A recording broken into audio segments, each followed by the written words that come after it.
thank you, Armel, for your opening remarks. And I also wanted to take a moment to acknowledge Armel and Nathan and Allison and the many people here at Cure VCP who've worked behind the scenes in organizing this conference, and to the many sponsors who have made this conference possible.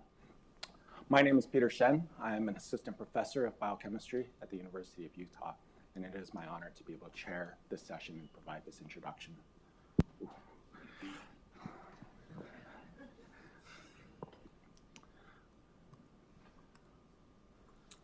So I just have to stand here the whole time.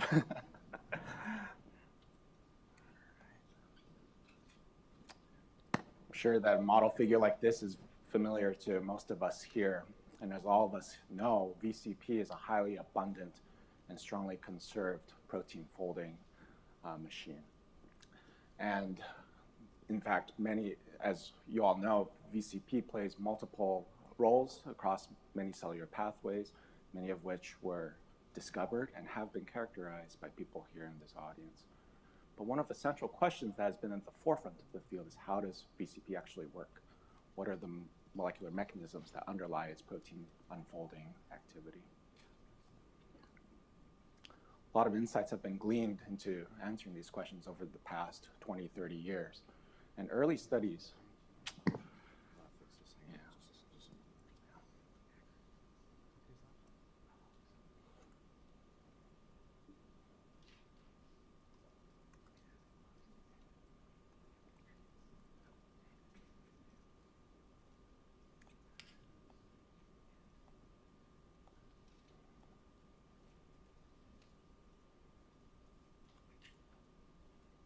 It's Murphy's Law at its finest.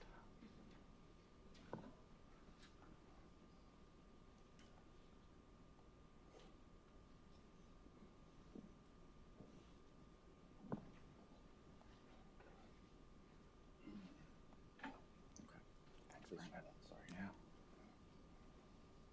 All right, so early studies have established that this 806 residue protein contains three major functional domains, as in this eponymous N-terminal domain spanning about the first 200 residues of the protein, and biochemical studies have elegantly shown that this functions as a substrate adaptive binding platform. And following the N-terminal domain, there are two motor domains in VCP known as D1 and D2. And these domains belong to the ancestral family of AAA ATPases that contain canonical Walker A ATP binding and Walker B ATP hydrolyzing motifs.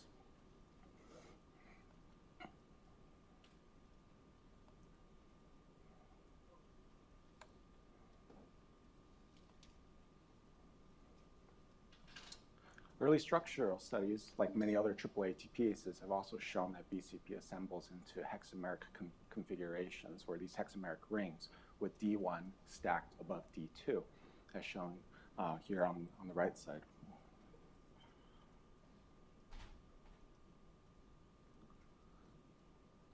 Sorry, Brandon, that's I've lost it on my screen here.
So these early structure studies and modern structure studies show D1 stacked above D2, and the peripheral N-terminal domains flanking the D1 domain and adopting either so-called up or down conformations. The down conformation shown here on the right.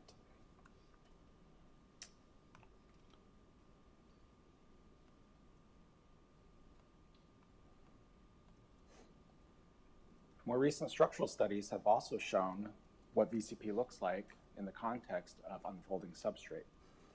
In our lab, we found that when we isolate endogenous or native VCP complexes or CDC48 complexes from either yeast or human cells, that there's a dramatic conformational change that shifts VCP from a flat or planar conformation to one that adopts a more spiral staircase-like conformation. And in this case, what we also observed, and others, is that substrate becomes unfolded by becoming threaded through the central pore of these hexameric rings. And from atomic models that we can build from such structures, what we learn is that 5 out of the 6 pore loops in this hexamer wrap around this unfolding substrate within the central pore. And this array of pore loops provide nice, deeply solvated pockets that can accommodate the side chains of the unfolding substrate in this extended beta strand conformation. In the interest of time, I want to make sure that our speakers have their allotted time, and so I'll advance through my introduction a little bit quickly here. But more recently, we've been able to apply leading edge tools in cryo-EM image processing to be able to capture this continuum of what we refer to as this hand-over-hand mechanism of VCP or CDC48 substrate unfolding. In this case, we were able to reconstruct 9 cryo-EM reconstructions and fit models into each of these reconstructions that enable us to essentially produce a movie of substrate unfolding by yeast CDC48.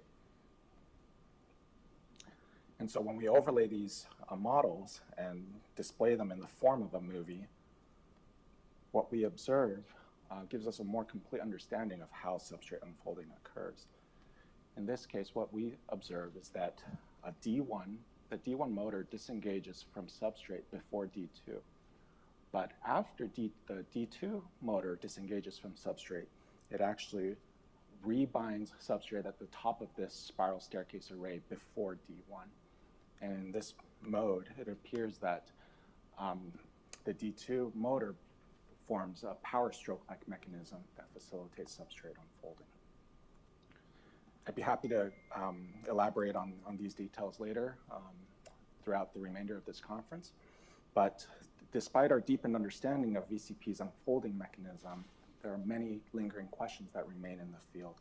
And referring back to this model figure, that VCP plays so many roles throughout the cells, it's important to understand what drives VCP's functions across these multiple cellular pathways. In this session, we'll hear from Yihong Ye, as he and Hemo and Tom Rapport initially reported the role of VCP at the ER more than 20 years ago. And we'll hear from some of the latest work that he's been involved with in continuing to characterize the role of VCP in protein quality control at the endoplasmic reticulum. It's been more than 10 years since the discovery of the role of VCP or CDC48 at stalled ribosomes through a series of really elegant papers. And I'd like to draw your attention to work from my lab, where work from Wenyan Li. She'll be presenting her poster this evening, solving in her efforts in determining the cryo-EM structure of yeast CDC48 bound to stalled ribosomes. And as all of you know, VCP's activity and function is controlled by its interactions with more than 30 known binding partners. In this session, we'll hear from Dan Southworth and his recent work in biochemical and structural characterization of some of these lesser characterized binding partners. Sorry, Brandon, I did it again.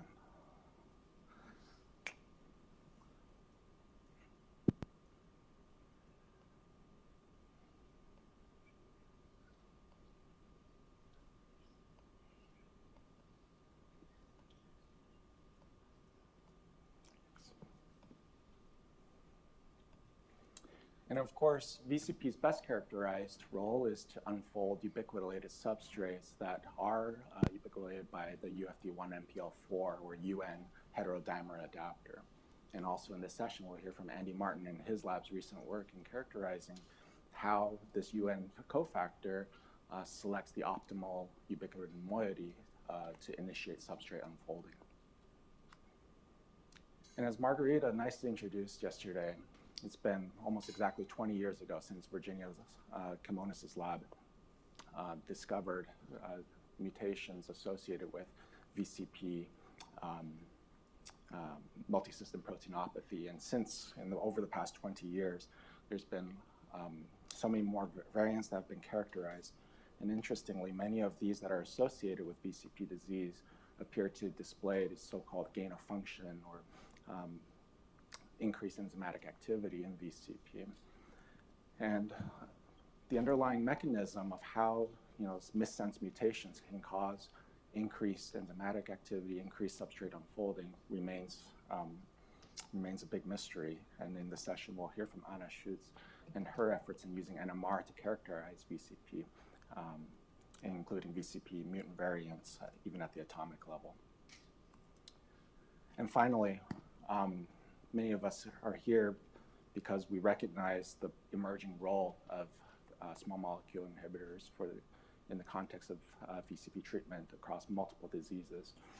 And one such case is its emerging role in cancer therapy. And this is an attractive idea because cancer cells display an increased proteotoxic burden and may display elevated VCP expression. And so over the years, especially efforts led by Cleve and Dan Anderson, have led to the development of small molecules, including CB5083 and CB5339. And I think we all recognize that there is a need to expand the repertoire of small molecule therapeutics. And I'd like to draw your attention to Daniela's poster, where my lab is also interested in exploring this space. And she presented last night, but her poster is still available for you to check out. And so with that, here's the lineup for our speakers of this session. We'll proceed in the order that's outlined here on this screen. Following each individual's presentations, there will be a few minutes for questions and answers. And then our session will conclude at around 10:30. So please join me in welcoming our speakers, Yihong, Anna, Dan, and Andy. And we'll start with Yihong.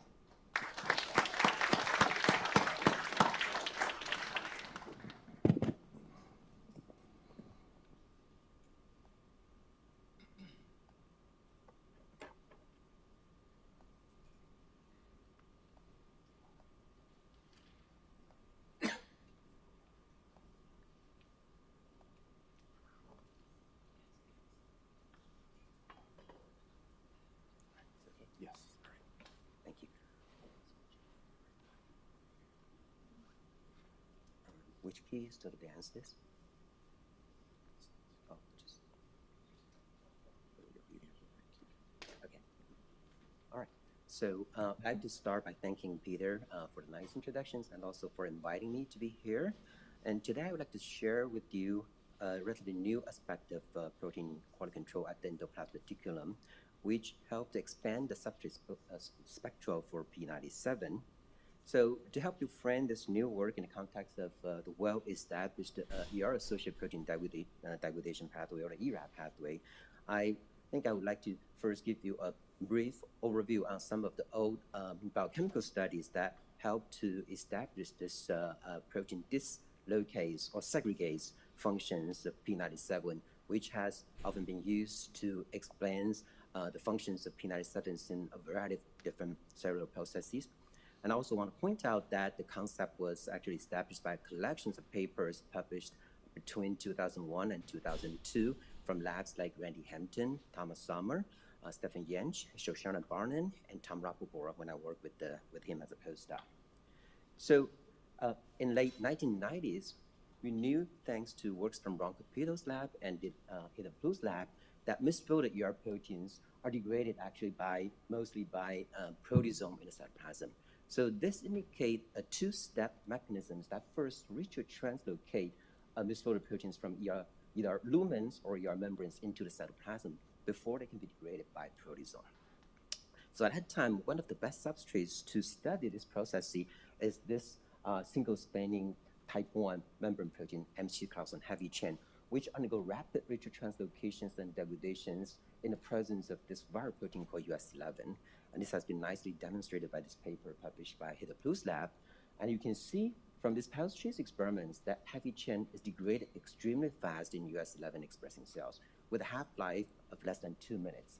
And if you treat the cells with a protease inhibitor, you see that heavy chain started in this mostly glycosylated form, but after chase, you see that this glycosylated form is converted to a fast-migrating form that is non-glycosylated form, which accumulated mostly in the cytoplasm if you fractionate the cells at this stage.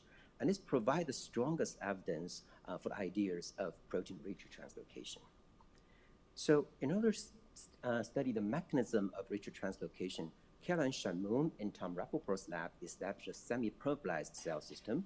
This is an in vitro retrotranslocation assay in which she first started by labeling US11 expressing cells with F35 methionine, which labels nascent, newly synthesized heavy chain.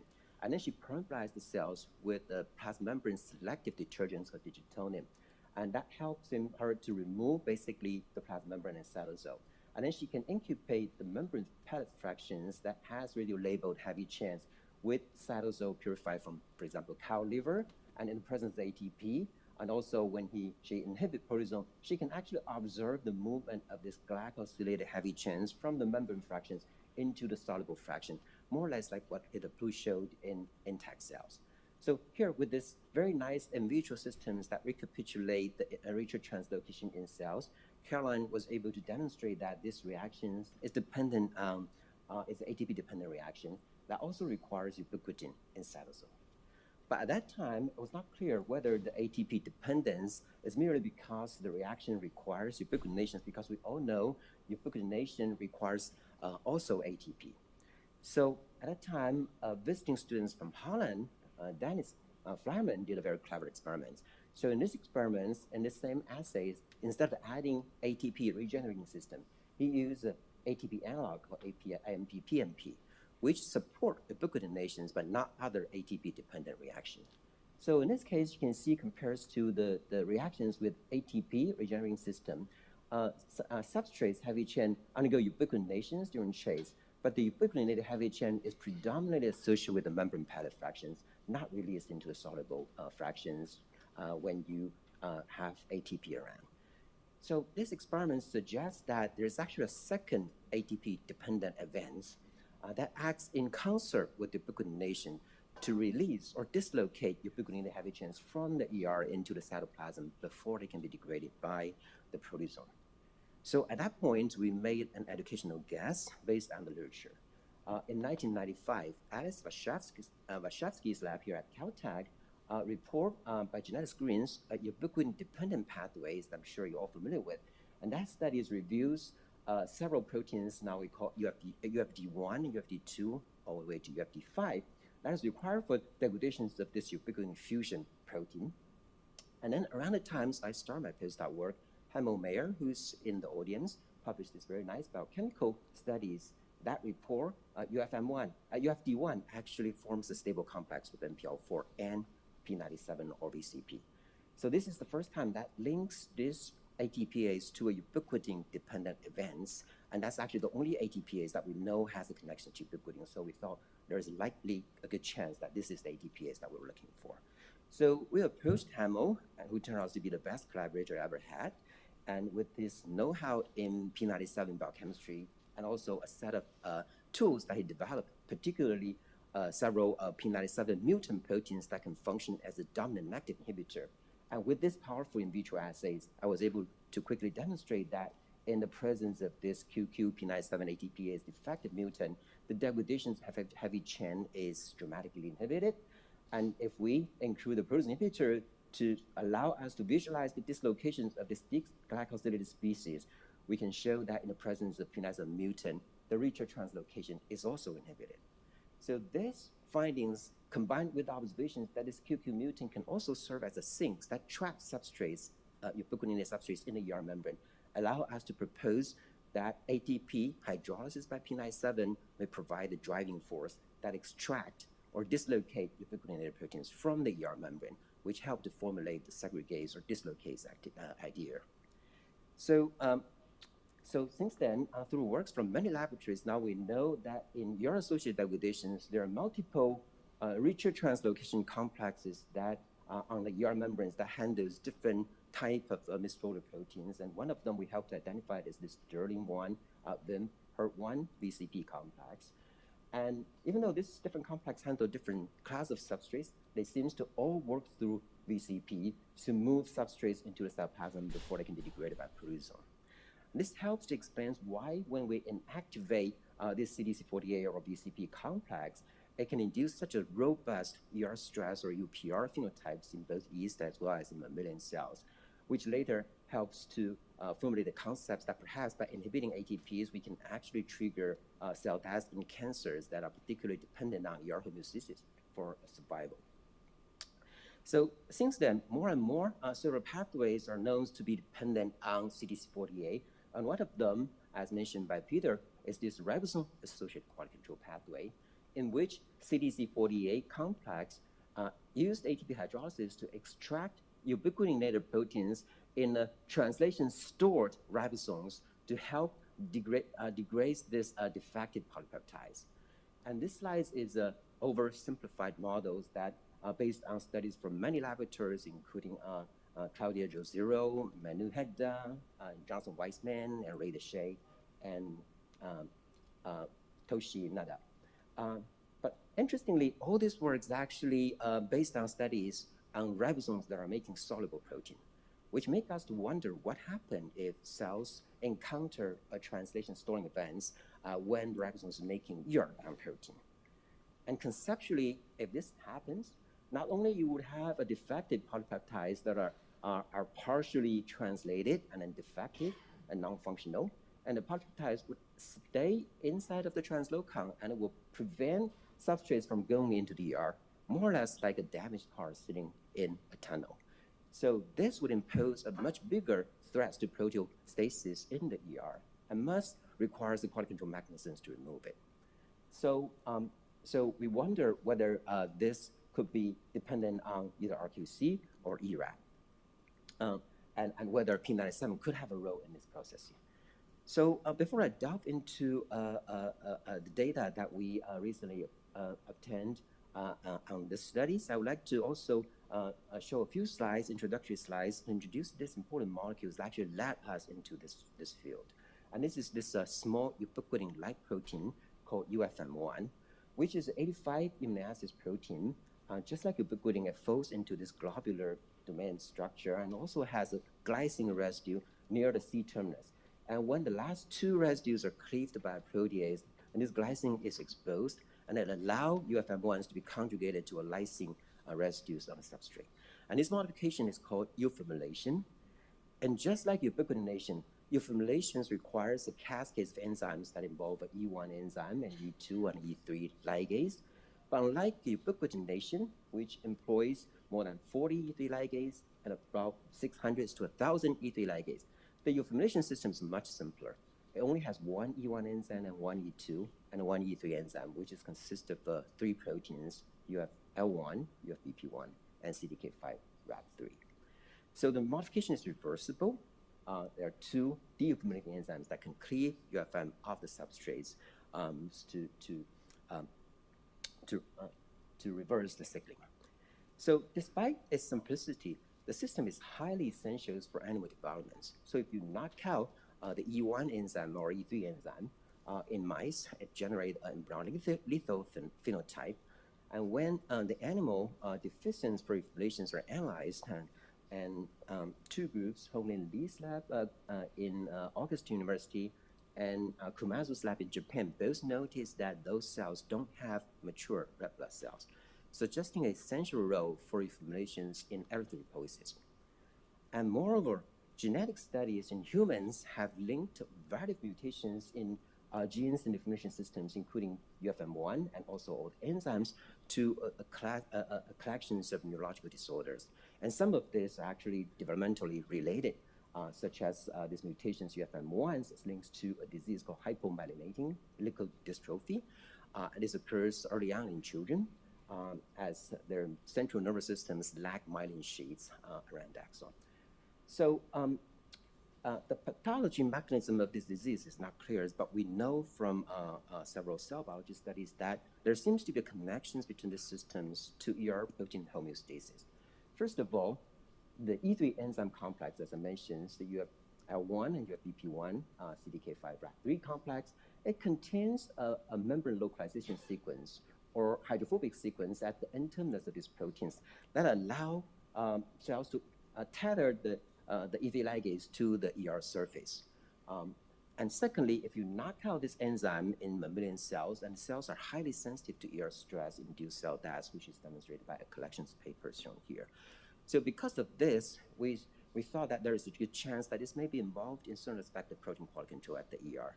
So we want to address the questions by asking what is the endogenous substrates that are modified by UFM1. So to this end, my fellow Li Hui, who started this project about 7 years ago, and start with this simple experiment by asking, what is the eufemulation pattern looks like in cells. So in this simple Western, by analyzing the whole cell extracts from a collection of mammalian cells, you can see the eufemulation reactions appears to be highly specific. There's only one substrate that is predominantly modified, which appears to carry either one UFM1 or two UFM1 moieties in there. We know that these are eufemulation products because if you knock out this de-eufemulating enzyme, which is the major one in cells, and there's only a big accumulations of these two bands in the cells. So Li Hui developed a biochemical purification procedures that allow him to enrich these two species to a level that we can identify them by mass spec, and it turns out that the proteins that is modified is this ribosomal subunit called RPL26, and you can further demonstrate there are actually two lysine residues in the C-terminus of RPL26, and each of these can receive a UFM1 moiety. And interestingly, the eufemulation site, this lysine residues appears to be conserved in higher eukaryotic cells, but it's missing from yeast. And so is the eufemulation system. In fact, yeast does not have UFM1 or eufemulation enzyme, suggesting the enzyme and substrates appears to be co-evolved during evolution. So biochemical fractionation experiment shows that the eufemulation modified ribosomes are predominantly membrane-associated, presumably on those ribosomes that are making secretorial membrane proteins on the ER surface. And this observation led us to look at where the eufemulation happens in the context of the translating ribosomes that are on ER membrane based on published ribosome 661 structure. This is one of the structures that we look at, which was from Manu Hepta's lab. You can see that the red label protein is RPL26, which is very close to the polypeptide exiting tunnel, which is labeled by this yellow segment. And the green part here is the site where the modification happens. And you can see that if you put this in the context of, oops, we did not play. But anyway, if you're thinking about where this is the Sec61 is going to be located because the polypeptide is going to come towards you and move into the ER, you see that the eufemulation site is very close to the Sec61 translocale, suggesting the possible functions in regulating ER protein biogenesis. So to understand the functions of these modifications, we asked whether it is regulated in cells. And to this end, we treat cells with a bunch of inhibitors that we could find in our freezer and asked him whether it can change the eufemulation levels by this Western analysis. Turns out that the biggest winner here is this drug called anismycin, which induced eufemulations by at least 10-fold, only after 1 hour treatment. And this is actually a translation elongation inhibitor that can store ribosome permanently on messenger RNA. And this observation is combined with the fact that the eufemulated ribosome is predominantly membrane-associated, led us to hypothesize perhaps is the translation storing in the context of protein translocation, that would be the signal that activate ribosome eufemulation, which in turn may help cells to clear stored polypeptides. And this could be demonstrated using ER-specific translation storing constructs that carries what is known as the translation storing sequence, which is essentially a polyadenine sequence that makes 20 lysine residues. So if you simply overexpress this reporter in cells, it can activate ribosome eufemulation, and it's a short-lived protein, and its degradation is dependent on eufemulations of ribosome. And surprisingly, the degradation of the substrates is mediated not by proteasome, but instead by lysosome. So the substrate appears to be released into the ER lumen and then transported into the lysosome for degradation. So you may wonder, where is the role of P97 in processing? So in this regard, we're quite happy to see a paper came after our studies from Ron Capello's lab at Stanford, which they use a very similar substrate designs to demonstrate or confirm many of the observations we made in our previous publication, including the activations of ribosome inflammation by this drug anasomycin, and also the stabilizations of this translation stored substrate, ER substrates, by knocking down of UFM1 protein. But the major discrepancy between his study and ours is that he showed that his substrate is degraded by proteasome in a VCP-dependent manner. And he proposed in his paper that perhaps VCP can actually pull substrates out of the translocon that the substrate is clogging and present the substrates to proteasome for degradation. So, and to resolve the discrepancy, and my students, Mandy, approached Ron after hearing his work from a facet meeting. So we asked Ron to send us his constructs and test them in our hands. And so Mandy did this experiments and quickly she found out that indeed, when she treat the cells with proteasome inhibitor or ubiquitin E1 inhibitor or P97 inhibitor, they can all cause the accumulations of wrong substrates in cells by this fluorescence microscopy study. But she also noticed that when she treats cells with the lysosomal inhibitor, the buprenorphine A1, either alone or combined with proteasome inhibitor, she saw like approximately 50% of the cells can accumulate substrates in this punctate structure that can also be stained, at least in part, by a lysosomal specific antibody, the LAMP1 antibody, suggesting that wrong substrates may be degraded by both a proteasome-dependent pathway and the lysosome pathway. So meanwhile, my fellow Li Hui designed another US-specific storing construct. In this case, he used SV40 polyadenylating sequence to make a messenger RNA that lacks stop codon. So the translating ribosomes, when it hit the end of that, it will be stored there. And he found that this substrate is also short-lived and is degraded in a UFM1 dependent manner. But on the other hand, it is the proteasome inhibitor, but not the lysosome inhibitor, that can stabilize this substrate in a time-dependent manner. So we have a substrate that is completely degraded by lysosome, the ERK20, and a substrate that is completely degraded by proteasome, the ER non-stop. And then the wrong substrate appears to be degraded by both pathways. So what's going on here, and what is the mechanism? So this puzzled us for quite a while, and so we decided to use a genome-wide CRISPR screens to compare the genetic requirements for the degradations of these two distinct substrates, the ER non-stop and ERK20, one by proteasome and one by lysosome. The idea is to see which genes, when we knock out, can accumulate these substrates in cells. So if you look at the significant hit from these screens, and as expected, actually, most of the genes that are regulating the abundance of these proteins are not overlapping, as shown here. And there are approximately 5% of genes actually required for regulating both substrates. And if we look at the interaction networks of these proteins, we're happy to see that a few of them is actually encoding genes involved in euformylation pathway. So just confirming euformylation is required for degradation of both substrates. And we also identify another component called SAYSD1, which is previously unknown membrane proteins that require for degradation of these two substrates, which turns out to be a UFM1 binding protein. Additionally, we find this RQC1 complex that is required, and also a bunch of genes involved in ER to Golgi trafficking. So this confirmed that the degradation of both substrates require ER to Golgi trafficking. But again, one is by proteasome and one by lysosome. So when we look at the genes that are uniquely regulating the abundance of ER-GIP nonstop, to our satisfactory, we find a large number of genes involved in ERAD in here, including proteasome subunits and several E2 enzymes, the HER1 E3 ligase, and most importantly, the VCP protein. And so this could be confirmed by using inhibitors, for example, to treat the cells expressing our ER nonstop substrates with proteasome inhibitor or a P97 inhibitor. You see they cause the accumulations of the substrates. And this proteins appears to function downstream the accumulations because if we knock down UFM1 in the inhibitor-treated cells, you can see that knockdown of UFM1 diminished or inhibit the accumulations of several degradation intermediate products that accumulate in either proteasome inhibitor-treated cells or P97 inhibitor-treated cells. So then the question is, why ER nonstop degradation require both ER to Golgi trafficking and proteasome?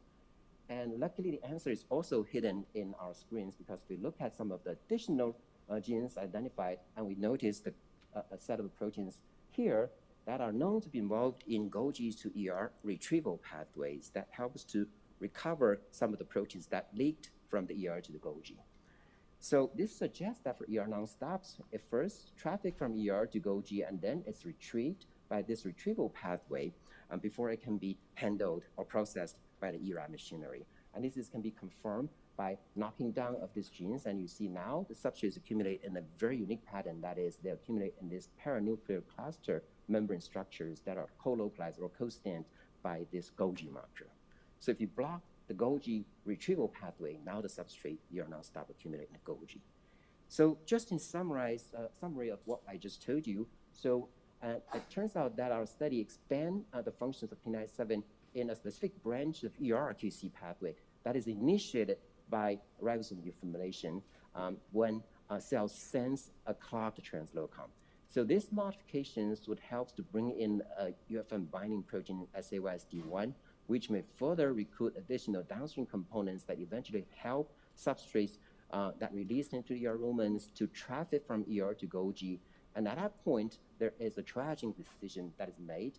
For ERK20, it can continue its journey to the lysosome for degradation, whereas for ER non-stop, it gets retrieved back to the Golgi by this side of the protein, and then eventually handled by the ERA pathway with the help of P97. So we can certainly not exclude the possibility, as Ron proposed, that maybe for certain substrates, before they are fully translocated into the ERs, and if the storing happens, maybe the P97 can also extract them out of the translocons by directly reverse the translocation processes, which remain to be further analyzed in the future. So lastly, I'd like to thank people who did the work. I already mentioned the students and postdocs, Li Hui and Mandy, who are assisted by a staff scientist, Yue Xu, and a lab manager, biologist, Leila. And I also like to thank my collaborators, both intramurally and also extramurally. And finally, I'd like to thank you for your attention. So I'll be happy to take any questions.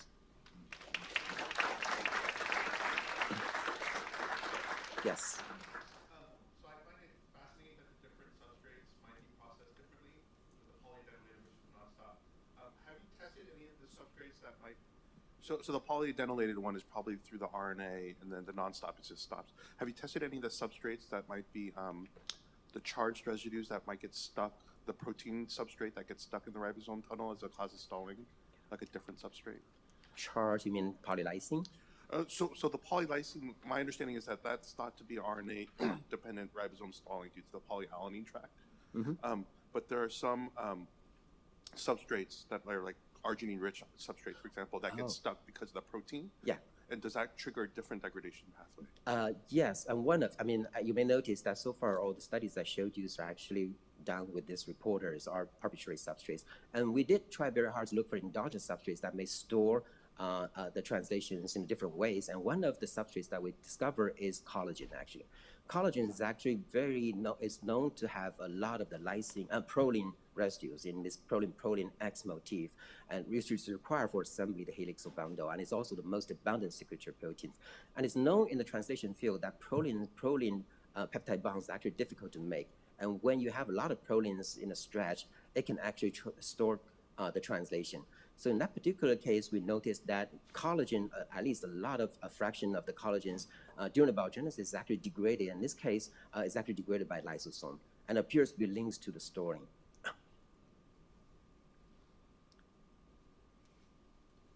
Yes, Hemo? Really interesting data. Perhaps I missed this, but have you tested if one of the two pathways you said that you believe in that lysomal degradation pathway, and there's this extraction directly from the so ERAD-like or ERAD. What happens if you have problems with the lysosome? So if you have lysosome deficiency, have you tested that? So you basically would that boost the ERAD pathway? That's an interesting question. We haven't done that experiments, but I think there are a lot of databases out there. People look at when lysosome function is disrupted, gene regulation changes. I believe, we should go back and dig into that and see if there's any change in ER. Perhaps the same. I think that would be really physiologically interesting. But you also have data on downregulation of your Golgi transport proteins and the effects of this. So do you think in this data that you probably have that you have an increase in the ERAD branch? If I inhibit that branch? Yes, since you did that, right? Yes. Did you ever look at the same time whether you have an increase? That's basically my question. In the Oh, right. Yeah, the answer to your question is we haven't done that. Yeah, okay, yes. good. Thank you. Okay, all right.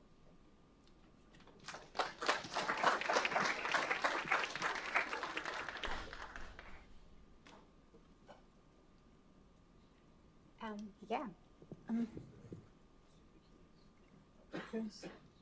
This? Okay, is this a double microphone now? Yeah, your lapel works, so you can move.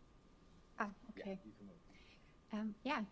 I would like to thank, first of all, Cure VCP for putting together this amazing meeting.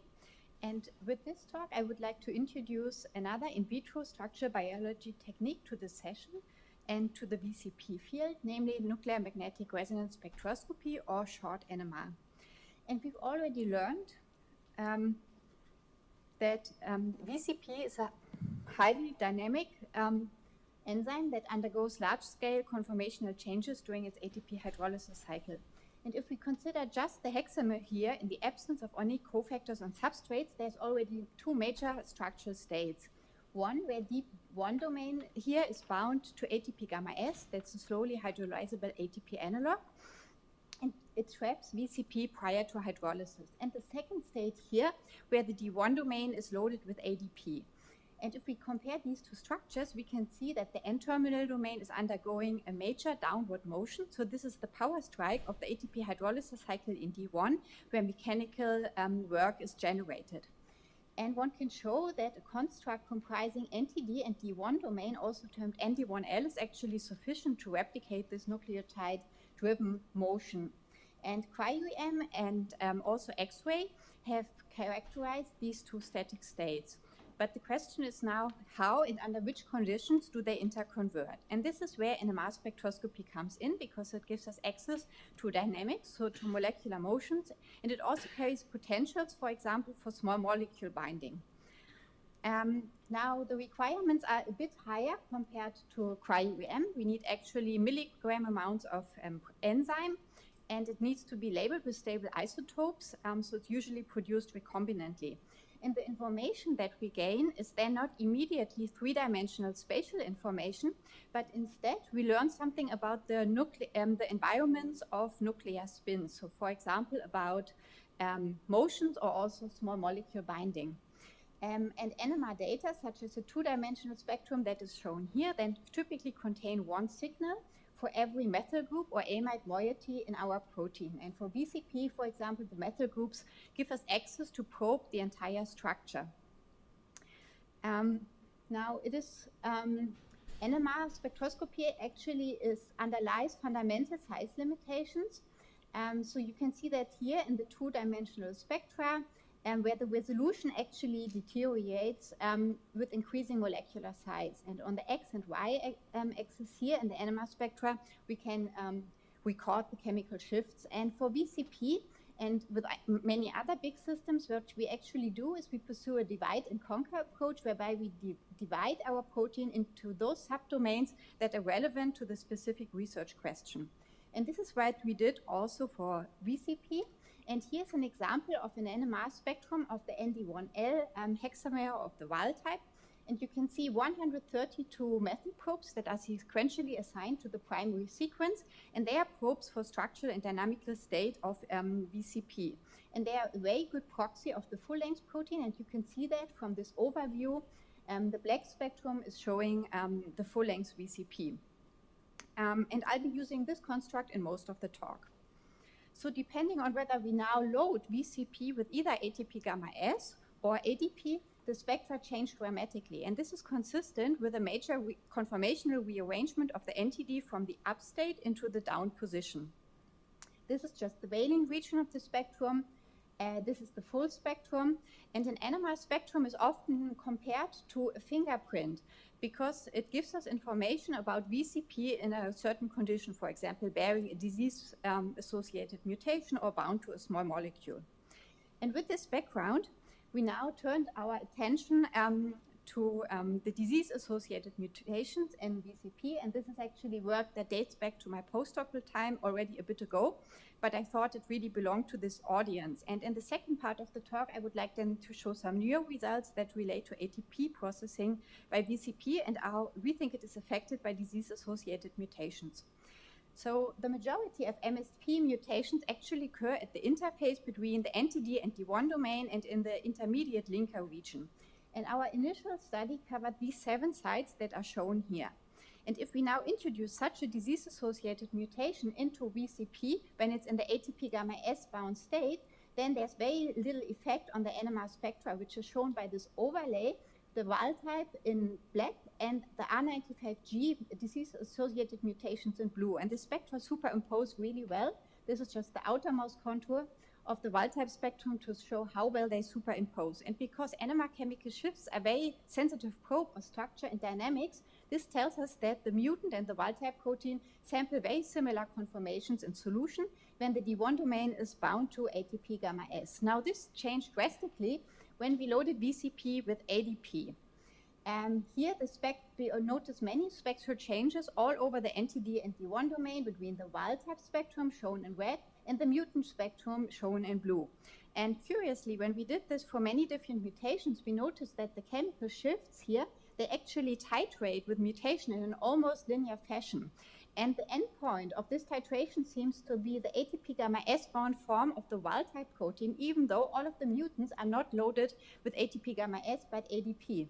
And this would suggest that the mutants, although they are localized to different sites and different domains, have actually a very uniform effect on VCP. Namely, what they do is they shift the NTD down conformation progressively towards the up state in the presence of ADP. And this conversion is especially apparent for this isoleucine 189 here, which is positioned in the linker. And I'll be using this residue as a readout throughout the talk. So NMR was actually the first method that could establish that the NTDs are not at all static, but they are rapidly interconverting between the up and the down states. And now the difference between the wild type is that in the wild type protein, this equilibrium is highly skewed towards the down state.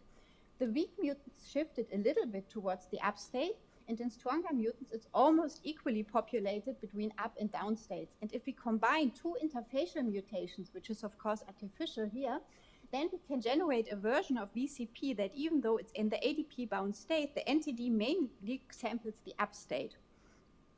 And because the plots of chemical shift versus mutation are approximately linear, we can also give a lower limit for the, we can assume that this is a 2-state exchange, and we can give a lower limit for this process. It has to be about 2,000 per second or even faster, this motion. And we can use then the chemical shifts for the wild type in the ADP and ATP gamma S bound form to calculate for each mutant the fractional population of the NTDs that are in the up state for a given time. And this is shown here. And in this manner, we can characterize the different MSP mutants as weak ones and stronger ones according to their NMR phenotype, so to say. And this is a recent review about MSP mutants. And this type of NMR fingerprint that I just described, we discovered for the mutants that are shown here in blue. But there's also exceptions to this rule, and I'm showing them in red here. And they include, for example, mutations that are found in the D2 domain, but they also include this D395G mutation that was mentioned yesterday during the talk. And over the years, my lab has done quite extensive mutagenesis and NMR analysis of VCP, and it's a highly allosteric enzyme, but we have so far not discovered a mutation that would produce this NMR phenotype with a fast up-down equilibrium of the NTDs that would not be known from human patients already. So in the next chapter, we wondered what is the impact of these shifted up-down equilibrium in a cellular cell setting. So we focused on binding of the Ubxd1 adapter, which involves P97 in endolysosomal trafficking. And VCP Ubxd1 complexes actually display quite intense contacts all along their primary sequences, and this has been recently shown in these papers. And here we are using just a fraction of the Ubxd1. It actually contains already 2 VCP interaction sites, a VIM motif, and an H1, H2 region that forms a transient helix. And this fragment is already sufficient to lock VCP ND1L construct into the down state. And we can show that with a cross-linking experiment.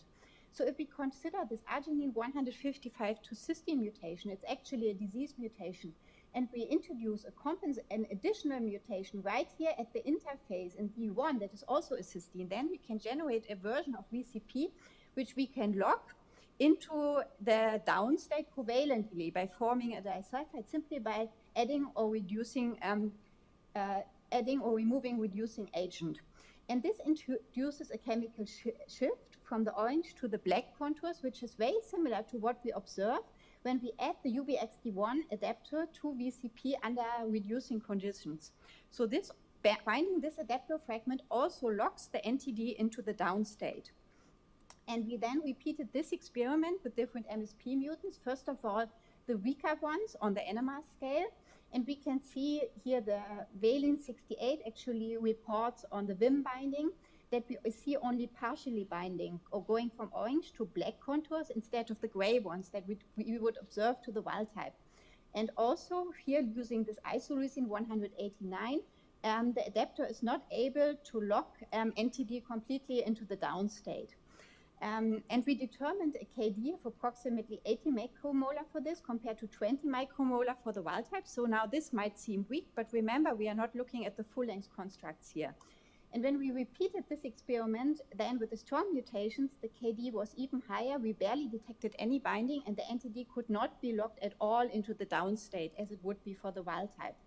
So we see a correlation between the extent to which a certain mutant shifts this dynamic up-down equilibrium and the capacity for Ubxd1 adapter to lock the NTD into the downstate. Now, if we do some math, we can actually calculate that the free energy differences that underlie this dynamic up-down equilibrium are pretty small, about 1.2 to 0.2 kcal per mole. So this is the amount by which you can change the free energy landscape of a protein by introducing a single point mutation. And we wondered, could we maybe introduce compensatory mutations to overcome this shift in the dynamic up-down equilibrium? And implicitly, actually, we have already done this, because this arginine 155C mutation that I was showing is actually a strong disease mutation. And now this additional cysteine that we introduced for cross-linking, it shifts the NTD back into the downstate. The same holds for arginine 155P mutation. And I already showed that this compensated double mutation can not only be covalently cross-linked, but it can also bind Ubxd1 again.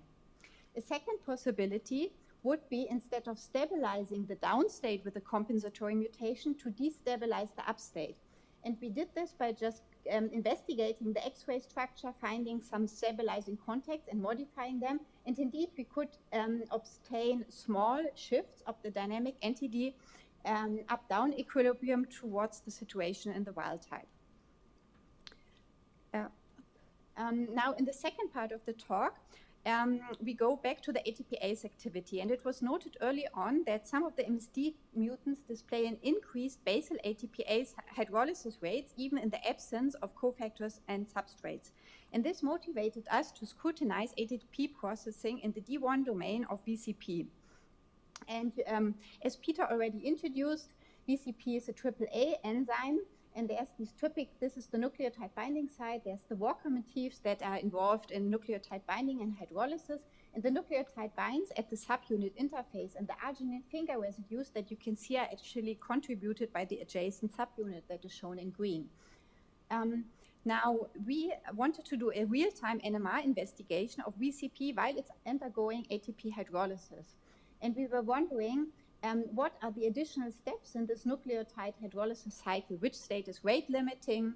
Are there maybe additional intermediate steps? So we set up an ATP regeneration system in our NMR tube, and it allowed us to maintain for hours ATP in the high millimolar range at much higher levels compared to ADP, which would be the situation physiologically in a cell. And then during this initial steady state regime, we recorded spectra of the methyl groups in VCP, and we overlaid those with the static nucleotide states where VCP is bound to ATP, gamma S, apostate, or ADP. And at first sight, it looks like the spectrum in the presence of ATP is much like the ADP bound state with the NTD and the down conformation. But if we look more closely, there's also methyl groups that display deviations from all of the known nucleotide states. So it seems that we have found a new transient reaction intermediate. And because this reaction intermediate is the predominant one in the presence of ATP, its turnover must be the rate limiting step of the enzymatic cycle in the D1 domain. And shown here on this plot of VCP, that's the top view, we see those amino acid residues that display structural deviations in this transient reaction intermediate with respect to ADP as black spheres. And we can see that these perturbations, which we measure as chemical shift changes, broadening or disappearing of NMR signals, cluster around the nucleotide and they radiate outwards from the element that mediate nucleotide binding and hydrolysis. And this is typical of a situation where we have increased protein dynamics at the nucleotide binding site. So we wanted to see what is going on inside the binding site, and here we used phosphorus NMR, phosphorus 31, because it allows us to find out what is the nucleotide state. And we used a special NMR setup where we see only those nucleotides that are bound to VCP at a certain time point, at a given time point. And for our transient intermediate, we see two signals, which can be attributed to the alpha and beta phosphate at ADP, but they are completely different to the alpha and beta signals that we obtain when we bind ADP in the first place. And there's also heterogeneous signals here, which points towards a nuclear spin that is in a more heterogeneous chemical environment or different locations. And we could show by thiosubstitution that these signals must arise from the phosphate group that was originally in the gamma position of ATP. And therefore, we thought at the time probably we have caught a transient intermediate, which is an ADP-P state, so a post-hydrolysis reaction intermediate in which the phosphate group has been already cleaved from the ADP, but it's still somehow stuck in the binding pocket. Now, let's consider one more, the MSP disease mutants. Those are known to have high basal ATPase rates, and this is especially extreme at 50 degrees, where we did this measurement in the ND1L construct. So we considered the arginine 155H mutant and repeated our real-time NMR experiment. And we immediately see that ATP is used up much more quicker, and we barely can find a region here where we have only ATP. So we had always a mixture a little bit of the nucleotides.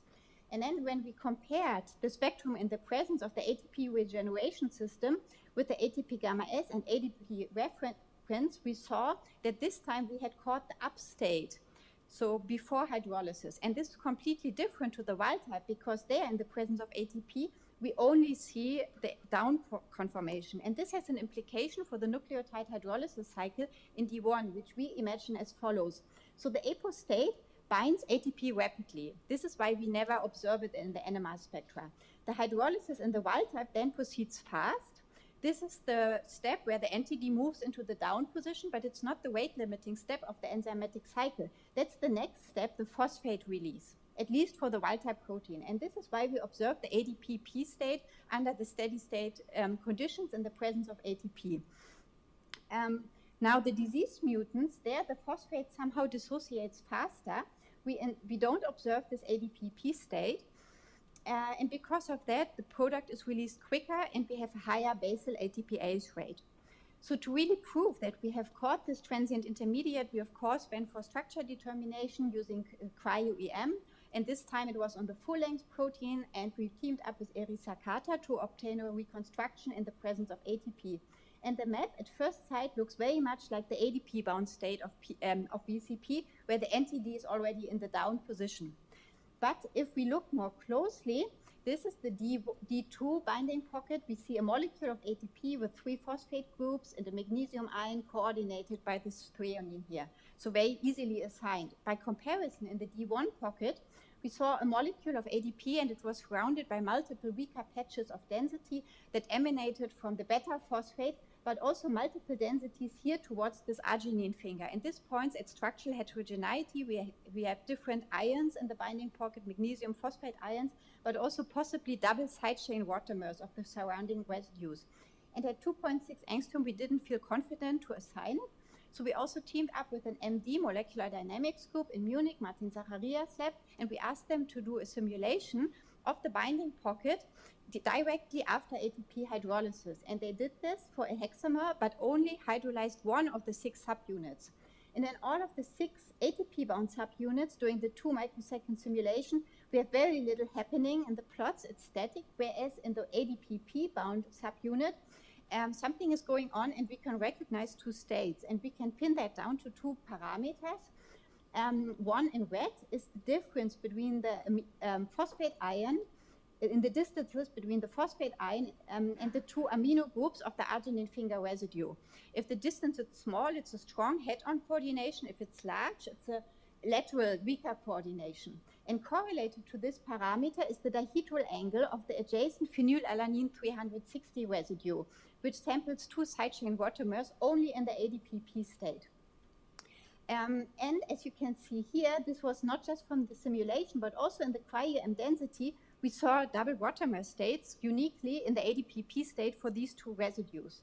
So this motivated us to go for structure determination, and we superimposed snapshots from the MD simulation onto the Cryo-EM density, and this allowed us to assign all of these heterogeneous densities and have 2 states of the ADPP state with 2 positions of the magnesium, of the phosphate ion, and also 2 watermer states that belong to it for the residues in the arginine finger loop. And this is again a structure of the ADPP state for the wild-type enzyme. ADPP state is shown in gray, and you can see double watermer states for multiple residues surrounding the nucleotide. And one of these is very close to the NTD-D1 interface region, where many of the MSP mutants actually occur, and where we have electrostatic contacts forming. And not just the MD and the Cryo-EM converged, but also the NMR and the Cryo-EM, because the methyl group surrounding the nucleotide displayed enhanced broadening, suggestive of high molecular dynamics at the binding site. And this is the interface region between NTD and D1 domain, where we have the electrostatic contacts that lock the NTD into the down conformation. And this is really a hotspot for MSP mutations. And this brings us back to the final original question: why do the MSP mutants have increased basal ATPase rates in their D1 domain? And this is what we think happens. So in the wild-type enzyme, the arginine finger loop is a function of the nucleotide bound in D1. It's in trans state when ATP gamma S is bound, in cis state when ADP is bound, and in the ADPP state, it's highly dynamic and shows double watermers for the several residues. Now, there was a crystal structure several years ago that in the MSP mutants, the conformation of this F360 residue is actually decoupled from the nucleotide state. So we think that the dynamics in this arginine finger loop are fundamentally different, not allowing in the MSP mutants to stabilize this ADPP state. And because the products dissociate quickly, there's a higher basal ATPase rate. And with this, I come to the final movie where we have merged the different structural states that we think accompany ATP hydrolysis in the D1 domain. So you can see that upon hydrolysis, the regions around here, the arginine finger becomes highly dynamic, displays multiple watermer states, and the phosphate ion is abstracted by the arginine finger. But there's also increased dynamics and multiple watermer states here at the backside of the nucleotide. And this is very close to this NTD-D1 interface region, which has to form in order for the NTD to be locked into the down state. And this is exactly the region where you have a hotspot for MSP disease-associated mutations. And this intricate network here is disturbed in the MSP mutants. And with this, I would like to acknowledge the people in my lab who worked with it, especially Mikal, but also in the Sakata lab and in Martin Zacharias' lab at Technical University. And I thank you for your attention, and I'm happy to take your questions.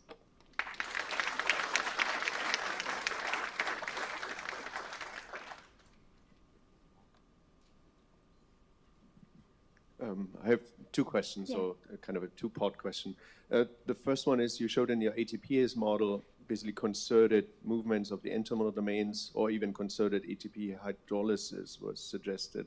But of course, we know from various Cryo-EM structural studies that there's a continuum of states. There are different, there's a mixture of nucleotide states around the ring. How do you think that influences, or what would the N-terminal domain conformation look like as the hexamer progresses through these various states, but not in a concerted manner? And maybe the second question right away is, most of these NMR experiments are done just with the N domain and the D1. Yes. But given the crosstalk between D1 and D2, allosteric communication between the two domains, how do you think D2 is influencing what you see here with ATP hydrolysis and everything else? So with respect to this fast up-down equilibrium, there one can do a very simple control experiment where we acquire the same NMR spectra on the full-length wild-type and full-length mutant. That is exactly the same. Even the shifts of the up-down are exactly the same. With respect to the ATP hydrolysis, you are saying we have basically a broken symmetry because we have a substrate and adapter binding, and then you would have this anti-clockwise ATP hydrolysis. Exactly, and it has been shown also for the motions of the N-terminal domain that they are partially coordinated. So if you have one N-terminal going to the up state, then the neighbors are also more likely to be in the up state. So there's certainly cooperativity. And we also could see there's actually a linker element that connects adjacent, it's in the paper, but I wasn't showing it here. So it connects adjacent nucleotide binding pockets. And the dynamics, when you have hydrolysis event in one pocket, it propagates to the next one. So there is this type of cooperativity, but in this NMR setup, we are not fundamentally breaking the symmetry of the system. So we only always observe symmetric VCP. And we also noticed that if we have small ADP contamination, so to say, that very quickly all of the binding sites are occupied with ADP, as if locking one into the down state would change the affinities towards ADP for the neighboring sites, if that makes sense. If I got it, if I got it right, you referred to the up and down movement as a power stroke. In what context would that be? I mean, can you speculate how such a power stroke would contribute to unfolding process? Well, there's two power strokes. There's the power stroke in D1 and in D2 as well. And the D2, I think, is involved in the unfolding of substrates. And I could imagine that the power stroke in D1 is fundamentally different because this is really creating a large-scale motion. So I think the NTD, the center of gravity moves by 20 angstrom or more. So I could imagine that this is a very different type of motions. And for example, if you consider how VCP would segregate a substrate from a membrane, I could imagine that there you would need this type of large-scale motion as opposed to the D2 power stroke, where you have basically this translocation mechanism, if that makes sense. The alternative would be that the NTD down is just, NTD down state is just a resting state of VCP, so to say, where then Ubxd1 binds, for example. And this is not functional in the sense that it would modify substrates. But it's speculation, I suppose. I would be careful with the term power stroke because there's no correlation to any, it could be regulatory. Exactly, it's a motion, but it doesn't have to be a functional one, yeah. So thank you for your talk. So concerning this question, what would be the consequence for substrate processing? Would you imagine it would be actually accelerated, or would it be kind of changed in a different way, like discriminated in a different way? What would likely be happening with mutant? So one thing, there's some adapters that preferentially bind the up state versus the down state. So one possibility is that the type of adapters and the cellular function in which VCP is involved would change as a function of MSP disease mutant, and that could fundamentally change, for example, which substrates are processed. That's one possibility.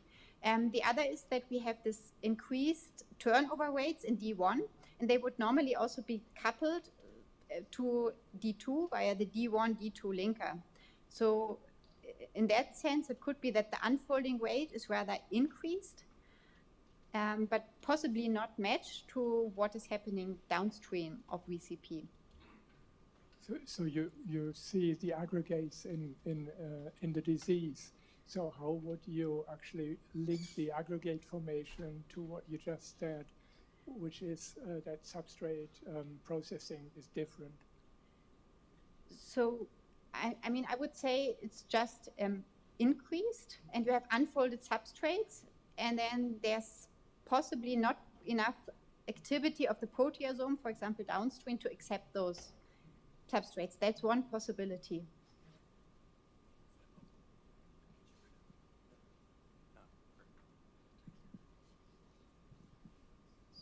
This is a quick question. I just wonder, because you show the disease mutant has a reduced affinity for Ubxd1. I wonder whether that could be applicable to other Ubx containing adapters, like other family members.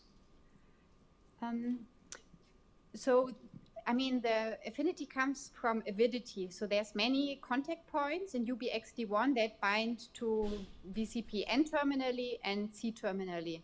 And for example, the binding via the Wim motif, there's actually a model in this paper, it's not affected. So the affinity is the same, and also I would assume the same for the C-terminals. It's just this H1, H2 region where there's a reduced affinity. So the part that is really at the NTD-D1 interface. So I would not immediately assume that if you're looking at the full-length adapter that you have a lowered affinity.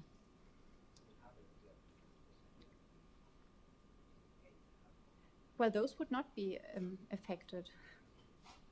So it's really locally just the NTD-D1 interface region that is changed. And the other binding motif, the affinity according to our model would be the same. Great. Awesome paper. I'm going to definitely have to read it after this talk. Could you reiterate how you think that the mutations in the ND1 interface are, the effect of those mutations is propagating back to the ATP pocket and affecting nucleotide hydrolysis? I think I missed those details. I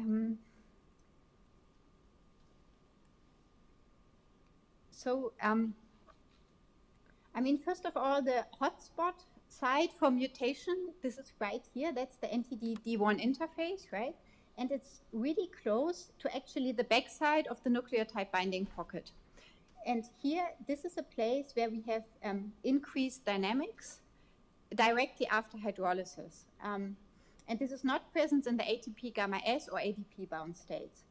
Now, where we think the speed of the product release is determined is actually here, close to the arginine finger. So there, it seems, according to our experiments, that this ADP state is stable only for wild-type VCP. And in the mutants, we think that, well, one way I could imagine is that when you're forming this ADP state in the mutants, it's an NTD down state. But an NTD down state in the MSP mutants, it's not really stable. It's constantly going up and down. Yeah, there's a very fast motion. And this increased motion could lead to possibilities for the phosphate ion and the products to be released quicker. So in the wild type, this whole state is stable for about a minute, and in the mutants, it's compared to that seconds. And I could imagine that the increased dynamics in this networks is giving more opportunities in the MSP mutants to trigger product release. And in the paper, there's actually these two ADPP states, and we think that one of them is early and one of them is late. And when you do simulations from the MD, you can extract the free energies of those states, whether it's a binding or non-binding state. And there, actually, one of them is closer towards dissociation of the product. And we think that the increased dynamics and has an effect here on this arginine finger loop and eventually triggers the product release. That would be my guess. But I think we will follow up with a study on the MSP mutants of this state now.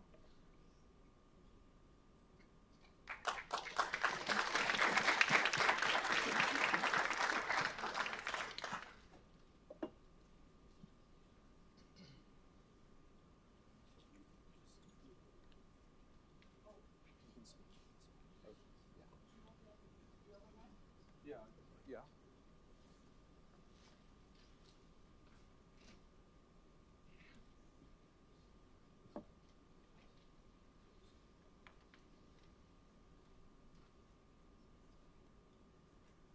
Okay.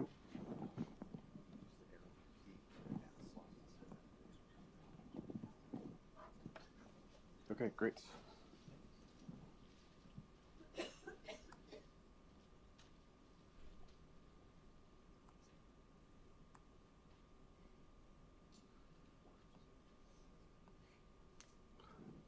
Okay, just like to thank the organizers for the invitation, and it's really an honor to be here for sort of the first in-person VCP meeting. Our lab, we're primarily structural biologists, and we've done a number of studies on AAA proteins, and just this is sort of our first step into the VCP world in the last couple of years that I wanted to talk to you about today, and kind of uncovering how adapters interact with VCPT and control its sort of structural states.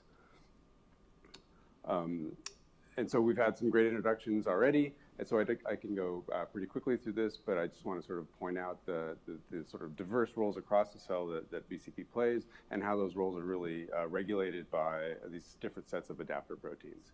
And we've heard about, you know, this as a AAA protein in terms of its ability to unfold polypeptides, and I think what sort of is interesting to us now is also how that unfoldase mechanism is connected to remodeling of membrane proteins. A lot of VCP is often targeted to various membrane cellular components, and so really understanding how you combine both this sort of unfoldase with remodeling of these sort of membrane, multi-membrane structures is really quite interesting to us. And we've already seen a number of structures, so I don't need to go into sort of the details in terms of the two AAA domains and the end domain, but do want to point out that the end domain is really one of the main contact points for many adapters. We've heard already about nice studies on sort of Ubxd domains and the SHIP domain.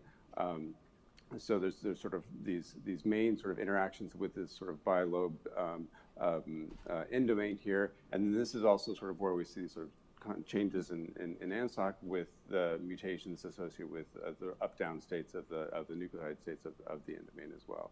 And then we also have this sort of Hibix-like motif, like the proteasome that's on the very C-terminus that interacts with a number of other adapters. And there's really this sort of quite growing list of adapters across the field now, more are being discovered, and they all tend to have these sort of canonical binding motifs. That's generally how these adapters are discovered. But you'll notice that there's a lot of white areas in these adapters that are really uncharacterized and unknown. So what are all the rest of these proteins doing in the context of VCP? This is a slide I borrowed from Chris Weil, and we've certainly seen already a sort of great data on characterizing the role of these various mutations. But I just find it striking how many mutations have now been discovered, and we're going to hear more about, you know, the pathology and the history of their discovery later on.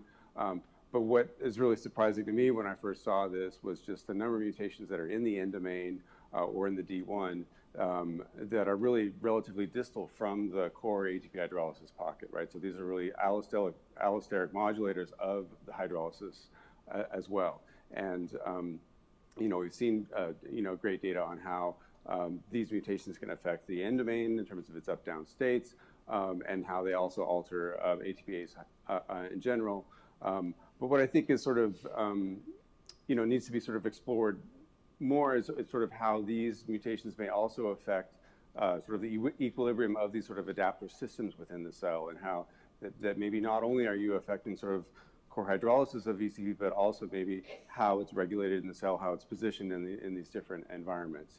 You know, in particular, knowing that VCP really is not functional without its adapter sort of set of regulators, that those are actually required for its full sort of translocation segregate cycle.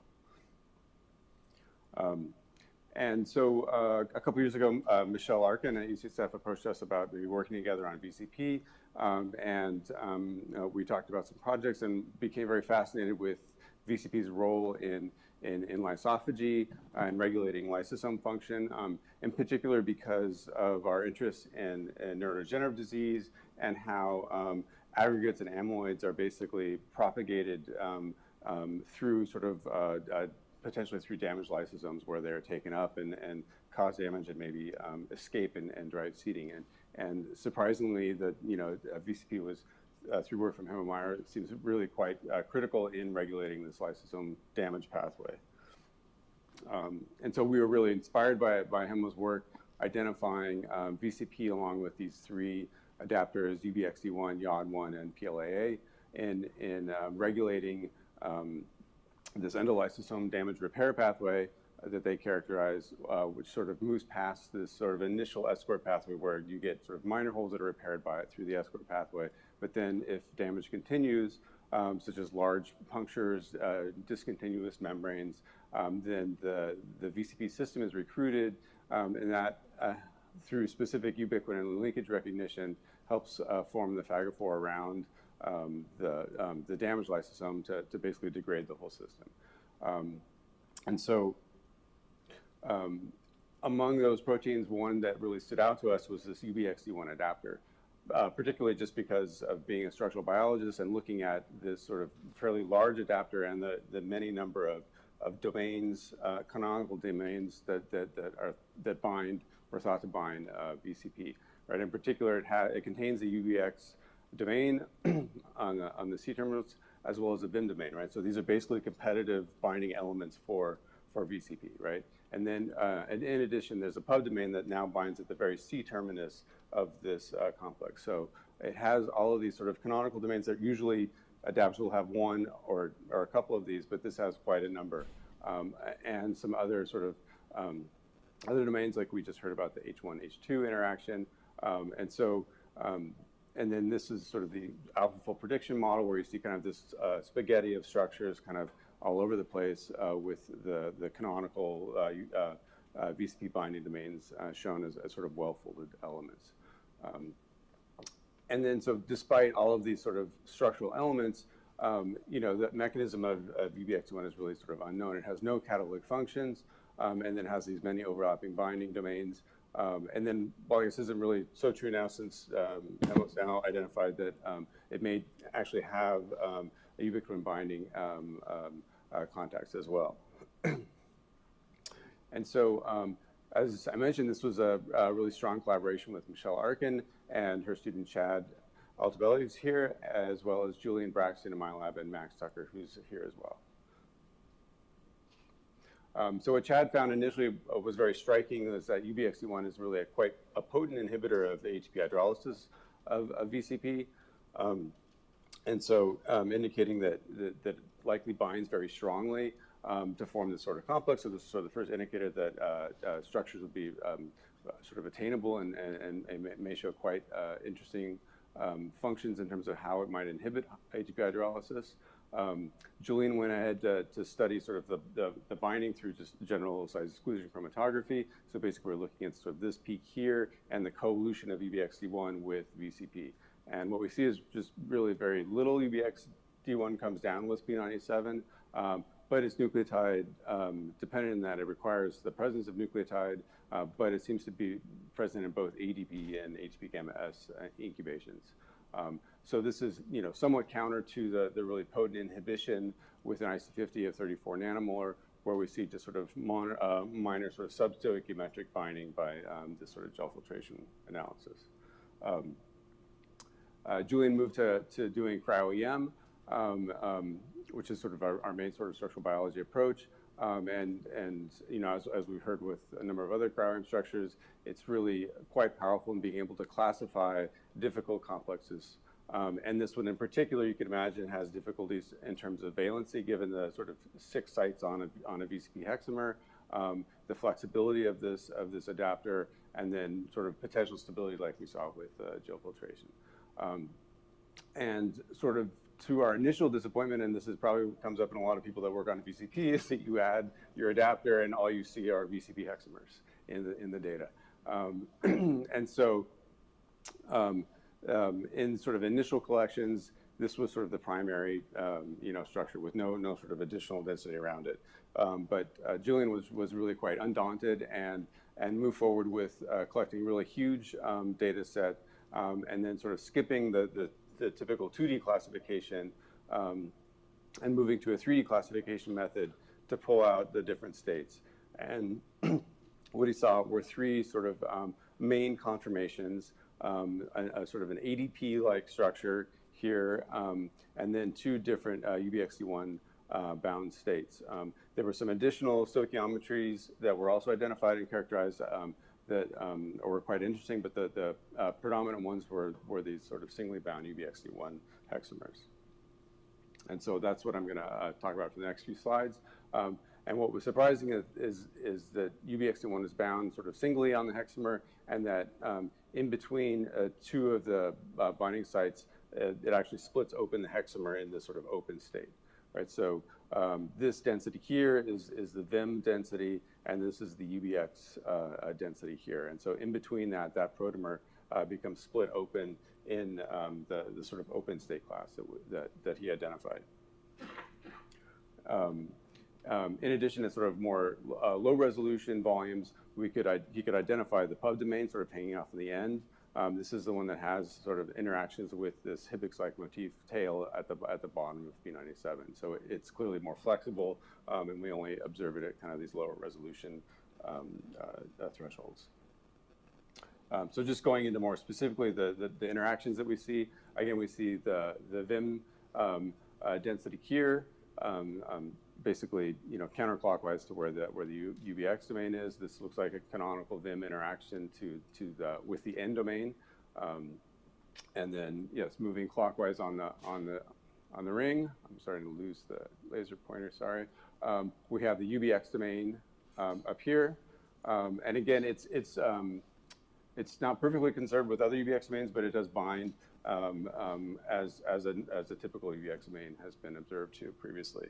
But what is really quite interesting is just downstream of the UBX domain is this lariat helix, which sort of wraps around the end domain and then has this long helix that nestles in between these two protomers here in the D1, and then sort of reaches down kind of at the top of the D2 and goes back around. So it's quite fascinating in that it contacts two protomers. And all three domains, right? So this one long helix is basically contacting everything across this site.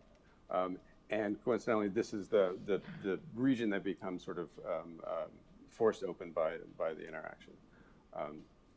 And then digging a little more into this sort of lower resolution pub density, what we see is if we flip over VCP, there's sort of a low resolution extension density from the sort of adjacent, in this case, the sort of a clockwise protomer adjacent,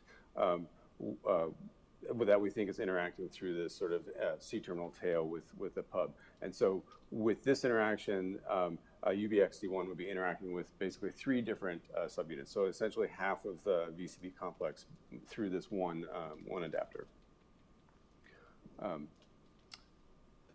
And then in an additional class, Julian was able to uncover this unusual helix that he termed H4 that's just downstream of the Vim. So it's basically, there's a flexible bit here that we don't see, and then there's this low resolution helix that's kind of tucked in under right on top of the D2 HB hydrolysis, and it also makes sort of bridging contacts across both of these D2 protomers.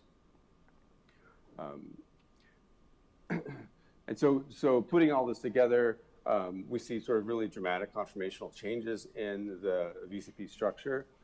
So this is basically RMSD differences between the ADP, the sort of classic ADP structure, and the sort of closed and open states that we see, right? And so as you go from red to magenta, you're seeing larger changes from that ADP state. So even in the closed state, there's already large conformational changes that are being driven just by the binding of Ubxd1. And so these are sort of morphed onto a movie here where we have the ADP state as the starting point, this sort of closed state, and then this shifts to this sort of H4 bound state that we see, and then fully open sort of cracked ring state that we see with Ubxd1. And what I should note also is that this fully open state is also slightly in a spiral form. So we've heard about the sort of staircase spiral of the substrate bound state. And so there is a partial spiral, as well as in all of the subunits are slightly offset compared to the perfectly planar rings that we see with nucleotide-only structures. So Chad has dug in tremendously into the sort of ATP hydrolysis mechanism behind UBXD1 interaction. And he has a fantastic poster here about that, so which covers a lot more information than I'm showing here. So please check that out. And so he's made various numbers of mutations and truncations to look at sort of what is the element of hydrolysis control, right? And perhaps to his disappointment or ours, there was no real silver bullet, right? It seems basically that only unless you make massive truncations to the protein do you see really complete loss of this inhibitory function, right? The one note would be this lariat and H4 region. When that is basically messed up, we do see quite a bit of loss of this inhibitory activity. So we do think there's quite a bit of ATPase control coming from those important helices that are basically tucked in at the interface of the hexamer. And then similarly, Julian has basically looked at a few of these mutants structurally, basically looking at the distance between the closed and open states as a readout of UBXD1 interaction with VCP. So in a wild type form, you'd go from a closed to an open state as sort of distance markers based on these dots here, and then looking at that in these various mutants, right? Mutating the lariat region, mutating that helix H4. We see in both cases, you lose that closed to open conformational change with these mutations. So we do think those interactions really at that protein interface are critical for sort of driving open the ring.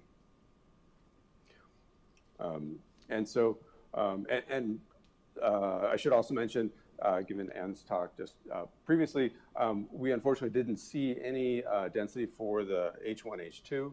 I know Julian searched quite hard in a number of classes to try and figure it out. We're really sort of unclear why we weren't able to resolve it. It may just be a very transient type of interaction that we couldn't see in the Cryo-EM data sets. But we were able to basically map out and expand on the amount of interactions there are previously known between UBXD1 and P97, with the really quite surprising interactions by that helical lariat across sort of all three domains. So Julian went on to sort of compare and look at other adapters to see if there's sort of any sort of conserved elements with UBXD1. ASBL in particular came out as a surprising adapter that contains both this UBX domain and this helical lariat. And so there's a crystal structure a number of years ago with the end domains showing that it wrapped around kind of in the same, basically the same structure that we see, so fairly similar. And then Julian also picked out this SVIP adapter, which is really quite remarkable in being a very tiny, I think that actually the smallest adapter known, that has just this VIM with a bit of an extension here and then another helix sticking off that we think might be similar to that H4 type helix in that it's sort of tucked in between the D1 and D2. And so back on ASPL, with this element, when it's incubated with VCP, as published in this paper a few years ago, it basically solubilizes the hexamer. So the inclusion of just this UBX domain and the lariat, you can basically break up the hexamer entirely. And so what we think is happening with UBXD1 is that with the addition of that VIM peptide on the other side, you're actually sort of tethering those two domains together, and so that may be keeping the ring together.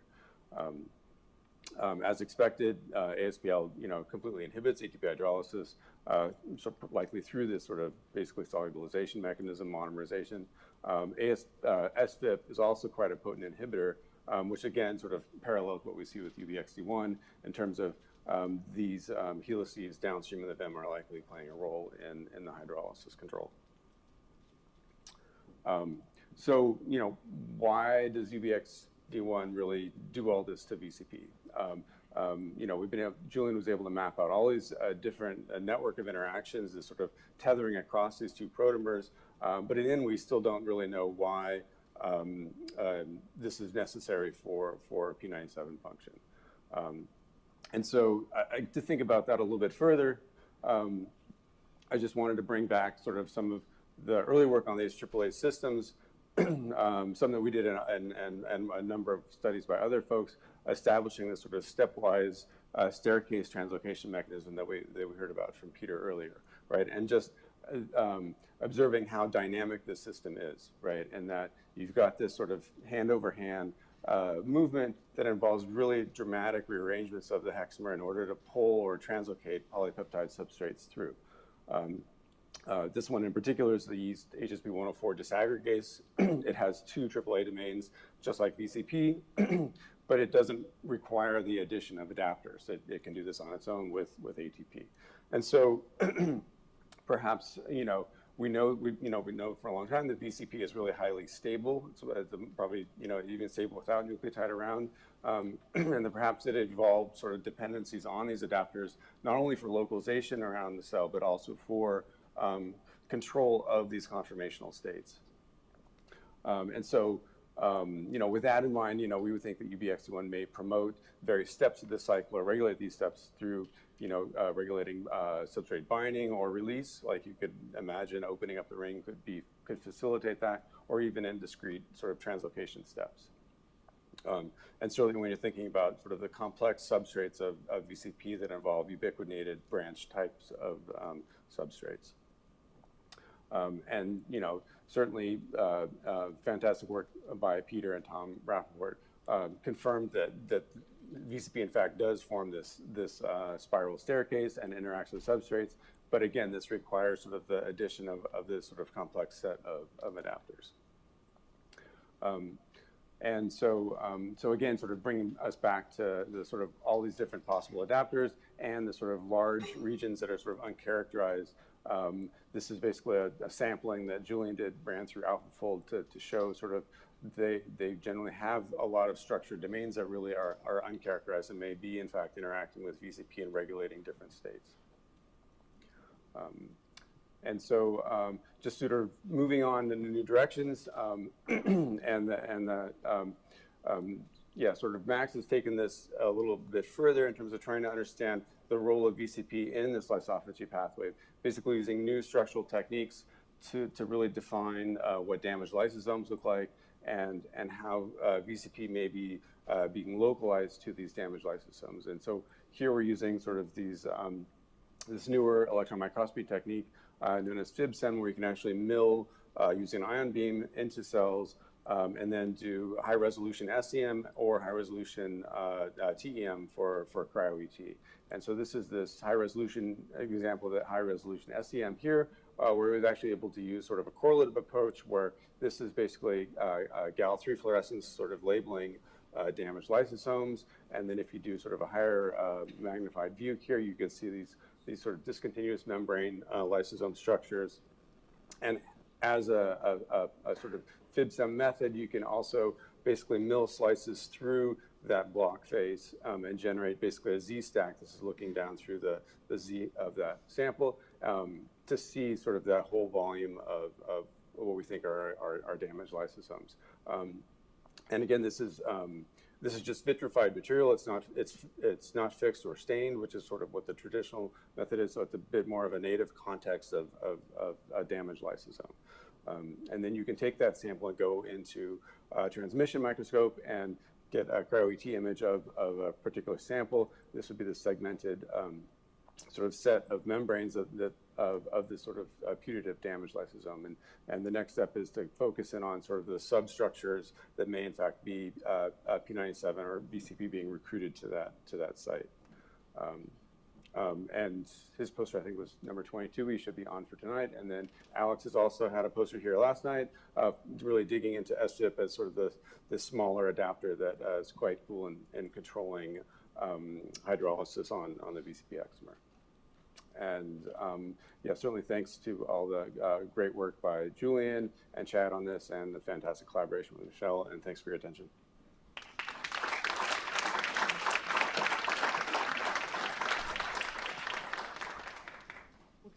one question. Sure.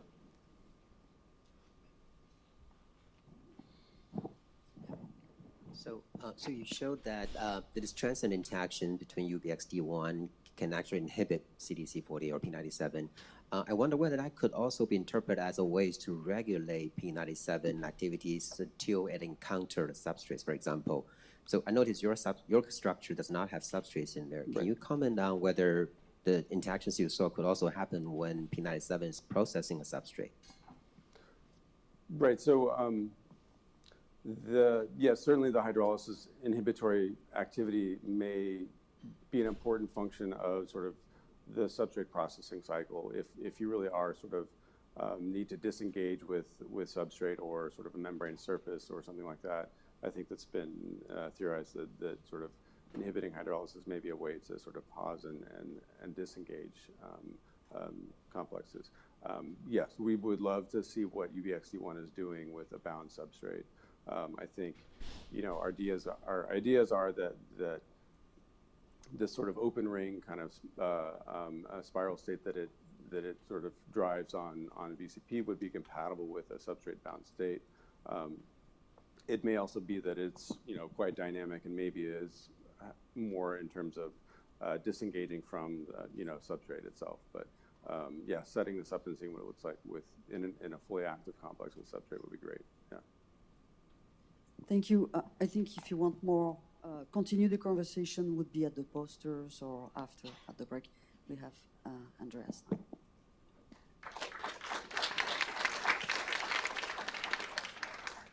Okay, thank you.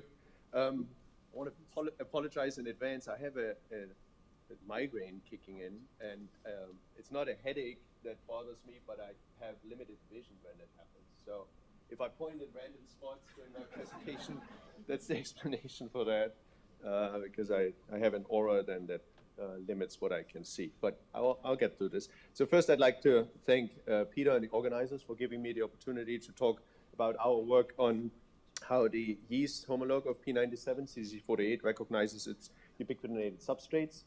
And as all of you know, in the ubiquitin proteasome system, most substrates are recognized by the 26S proteasome through the attachment of ubiquitin to lysine side chains, and then additional ubiquitins can be attached to ubiquitin itself, leading to different linkage types. And for the proteasome, the assumption is that most substrates are modified with K48 linked chains, and these substrates can then bind to the proteasome, but they also need a flexible region either in one of the two termini or an internal long enough loop that can enter the AAA mode of the proteasome to be there engaged by the conserved pore loops and unfolded, translocated, and then cleaved into small peptides.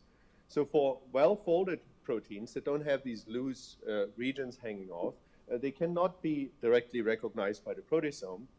And this is where P97, VCP, or CDC48 in yeast comes in, that together with the cofactor UFD1 NPL4 was postulated many years ago already to unfold these substrates. And then because these substrates are released and may persist in an unfolded or partially unfolded state for some time, they can then be transferred to the proteasome for degradation.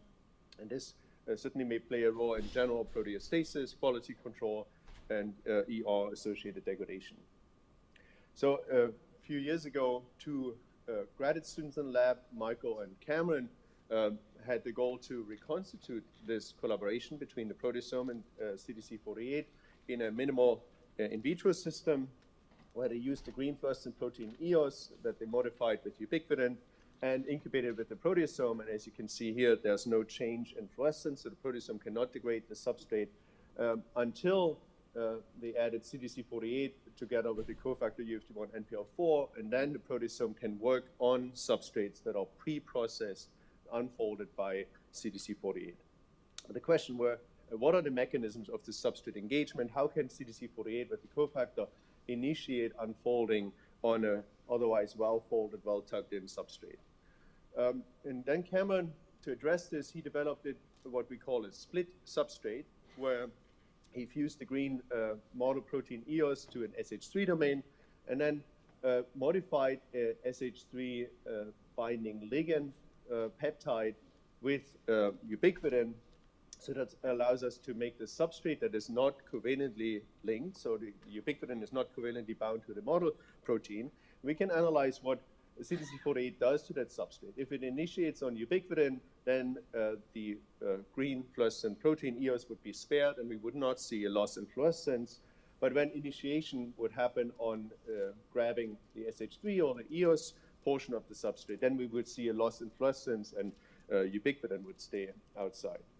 So first, Cameron did a control where he fused those things covalently. So now we expect everything can get unfolded. And indeed, that's the case. We see a loss in fluorescence when incubated with CDC48.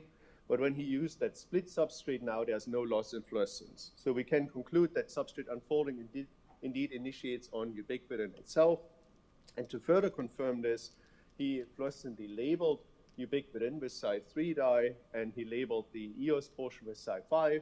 And then incubating with CDC48, he also introduced a GROW-EL trap, a chaperonin that is ATP hydrolysis incompetent, so it would just trap any unfolded proteins that are released by CDC48. And he analyzed this in a pull-down assay, and indeed could find only this Cy3 labeled ubiquitin in this trap, confirming that initiation indeed happens on ubiquitin, and the EOS portion is spared from unfolding. So, but what are the mechanisms? How can a substrate like this be recognized, engaged by CDC48 together with its cofactor? We tried structural studies on this, and Tom Rappaport was faster than us. He beat us on this with really beautiful structure showing that the unfoldase together with its cofactor actually recognizes one of the ubiquitin moieties in the ubiquitin chain, and that ubiquitin that is called the initiator ubiquitin binds to a hydrophobic groove on the NPL4 subunit of the cofactor, such that its N-terminus sticks into the AAA motor and can then be engaged by the translocation machinery. However, there were still outstanding questions even after these structural studies, namely what are the underlying mechanisms and kinetics for recognizing a substrate through ubiquitin? What are the ubiquitin chain requirements, and where does initiation occur in a ubiquitin chain that is attached to a substrate? So first, to address this, Cameron used again this green fluorescent model protein, EOS, and he modified that with K48 linked ubiquitin chains, such that we can use the loss in EOS fluorescence during unfolding as a nice readout for these assays.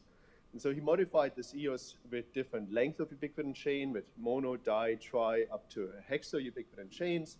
And these are single turnover unfolding experiments in the stop flow. So we rapidly mix the substrate with CDC48 and the cofactor and see these exponential decays in fluorescence.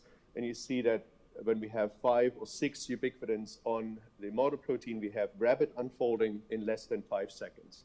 So translocation and unfolding of EOS can be very quick. So this was much quicker than people had assumed previously. The motor would be able to unfold a substrate.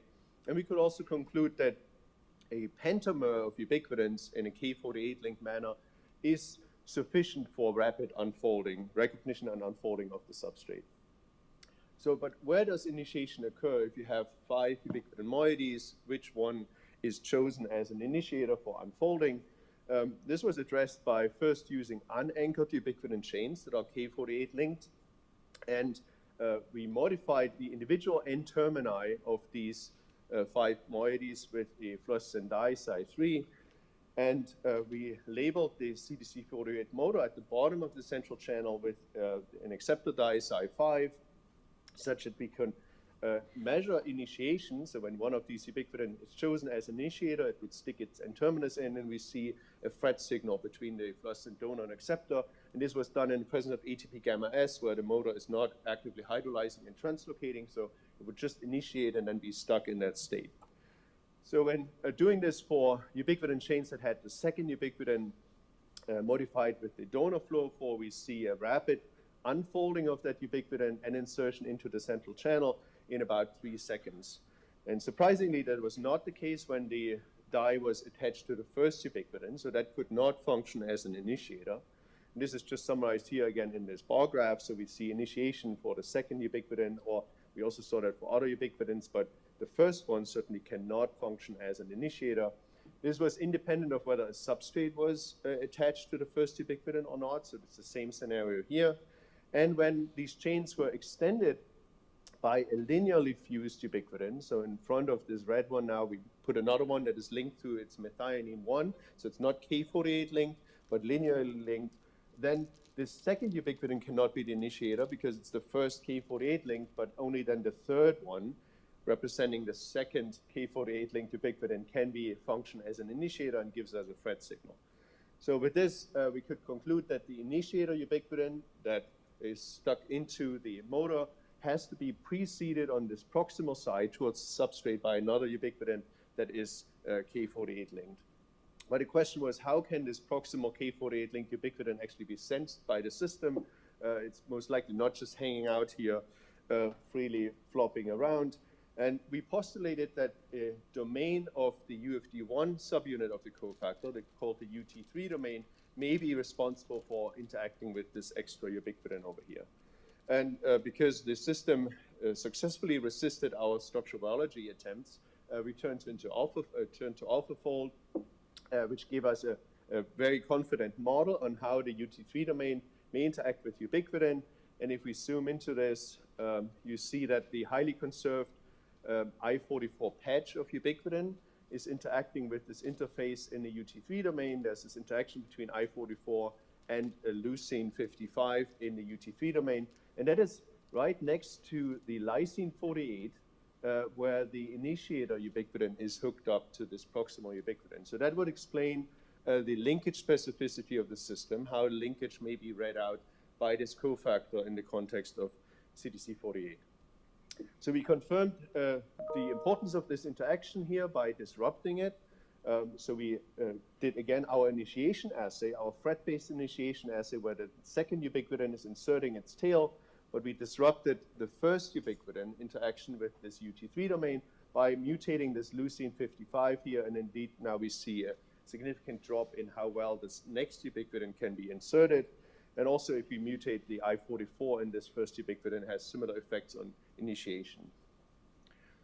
In addition, to really confirm that this first ubiquitin, the red ubiquitin, is binding to the UT3 domain, we again developed a thread-based assay where we labeled the first ubiquitin with a donor dye, and we have an acceptor dye on the UT3 domain. So when they bind to each other, we see a thread signal, and that's what we observe, unless we mutate this leucine 55 in the UT3 domain, and that interaction is destabilized, and we no longer have a thread signal there. So to summarize this part, I showed you that the UT3 domain of the cofactor of the UFD1 subunit binds the proximal ubiquitin in a K48 linkage-specific manner. It facilitates an unfolding of the next ubiquitin by binding to the NPL4 and sticking its N-terminus into the CDC48 motor very rapidly. And this K48 linkage specificity also may explain the apparent preference of the proteasome in vivo for K48 linked ubiquitin chains on substrates, because a large number of proteins may be pre-processed by P97 or CDC48, and that contributes this linkage specificity. And the proteasome itself seems to be more promiscuous. We know from in vitro study it recognizes other linkage types in ubiquitin chains as well, but this apparent specificity may be contributed by P97. Now, what about the additional ubiquitins here that are following the initiator on the distal side? In Tom Rappaport's structure, they were bound here on top of NPL4, and so we were interested in their contribution to the initial binding to CDC48. So for this, we used now, instead of a green substrate, we used EOS that was photoactivated. It's a red EOS that has a polypeptide cleaved, and so this leads to irreversible unfolding. So we can use that for Michaelis-Menten analyses to look at affinities and kinetics of unfolding by CDC48-UN. And so in the first experiment, we used a substrate that had only two ubiquitins present, so the proximal ubiquitin to bind to the UT3 domain, and the second one to be the initiator. For this, we saw a rather slow unfolding in single turnover kinetics. It takes about 80 seconds to unfold that EOS, red EOS substrate. So this is about 18-fold slower than when you have longer ubiquitin chains. So that means that in this case, initiation is rate limiting. It's really difficult for the system to stick the initiator ubiquitin into the motor if there are no additional ubiquitins present. So these extra ubiquitins here on the distal side, they accelerate initiation. Also, when we directly compared the affinity of the substrate with 2 versus 4 ubiquitins, we saw that there's a 10-fold tighter binding when we have longer ubiquitin chains. So these distal ubiquitins increase substrate affinity. However, if we compare the single turnover unfolding of these longer chain ubiquitins, it happens in about 5 seconds, with multiple turnover, how quickly it can go to one substrate and then the motor will release that substrate and move on to the next one. The multiple turnover is 25-fold slower than the single turnover, meaning that having additional ubiquitins on the distal side is slowing the process. The release is actually rate limiting. So these additional ubiquitins on the distal side hold up substrate release from the motor. They are beneficial in initial recognition, but then slowing down the process afterwards. So now we have fast unfolding of the proximal side, including the substrate itself, but then processing the distal part, the extra ubiquitins in a longer chain, is a very slow process. Now, to confirm that the substrate is indeed fully translocated very rapidly and not just unfolded, leading to loss in EOS fluorescence, we made this fusion construct where we put another fluorescent protein, a turquoise fluorescent protein, at the end of EOS, and that would give us an unfolding signal only once the first moiety, the EOS, has been completely threaded after its unfolding. And indeed, that's what we saw. We saw the EOS fluorescence decrease very rapidly, so that gets unfolded quickly, and then after it has been completely processed, then the turquoise is pulled into the central channel with a delay of about 25 seconds, so that represents all the processes that have to happen before the motor actually approaches the turquoise part of the substrate. Now, going back to the distal side here, that I told you that this extra ubiquitins in the longer chains are not quickly processed by the motor. We wanted to look into this in more detail, so we fused now this red EOS on the distal side to see, does that ever get pulled through the motor? And to our surprise, when we did these measurements, we did not see a loss in red EOS fluorescence, meaning that CDC48UN fails to translocate these distal parts of the ubiquitin chain. So in the cell, we assume that a deubiquitinase takes care of this.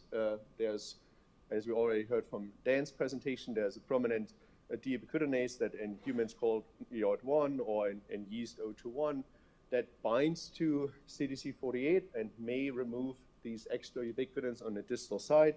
We don't have this deubiquitinase present in our in vitro studies, and we think that we see slow but existent multiple turnover, maybe because the ring from time to time opens up and allows a lateral exit of the substrate or pulling of these extra ubiquitins through the ring. And as we also heard from Dan, in vivo, maybe Ubxd1 or other cofactors may play a role in kind of allowing substrates to be released when they get stuck on longer ubiquitin chains. So with this, we had a good kinetic picture of what's going on, substrate unfolding by CDC48. So we see the initiator ubiquitin unfold within about 2 seconds. We have a separate thread-based assay for this. Then it inserts its N-terminus into the CDC48 motor within about 3 seconds. We see complete unfolding of the substrate in 5 seconds. And then what's holding up, at least in our system, is the substrate release due to these extra ubiquitin moieties on the distal end. It takes about 125 seconds. But what is the residence time of the cofactor on CDC48? We were wondering, does this cofactor stick around? And Anna also mentioned that the up-down movement of the entomotor domains controls cofactor interactions. For UN, it's thought that this UN cofactor preferentially binds the up conformation of the entomotor domains, and we wanted to know, like, how long does this cofactor stick around for the entire processing, or does it take off once the initiator has been inserted into the CDC48 motor? So for this, we turned to single molecule studies, turf microscopy, where we label the UN cofactor with the fluorescent dye LD555, and we have the CDC48 motor immobilized on the microscopy slide, and we have it labeled with Psi5. And then we don't look at FRET, but we look at co-localization, where we have CDC48 static on the slide, and we look at LD555 come and go in these spots where CDC48 sits. And so these are very preliminary study. We don't even have statistics on this yet, but it gets the point across that when we just look UN binding to CDC48 in the absence of any substrate, it binds rather briefly for about 5 to 10 seconds, so it visits and takes off again. But when we have now tetraubiquitin chains to be processed, recognized by UN, and then be translocated by CDC48, we indeed see that the UN cofactor is sticking around for the entire duration of substrate processing. And now what will be interesting to look at is are these mutations in P97 or CDC48, whether the MSP mutations that influence the up-down equilibrium of the N-terminal domains have any influence on how long the UN cofactor may stick around during substrate processing.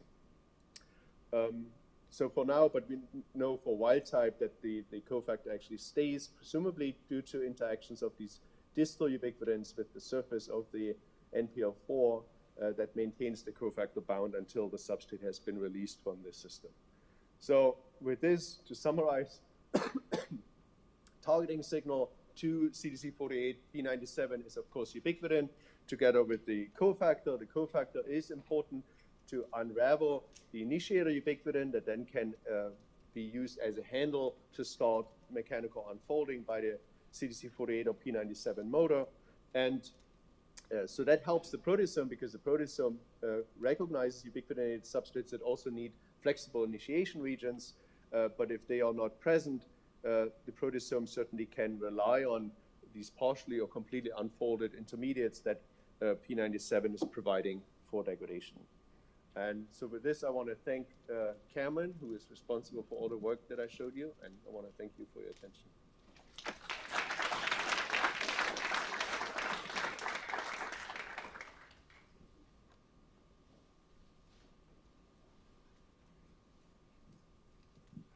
Yeah, great talk. Whoa, really loud.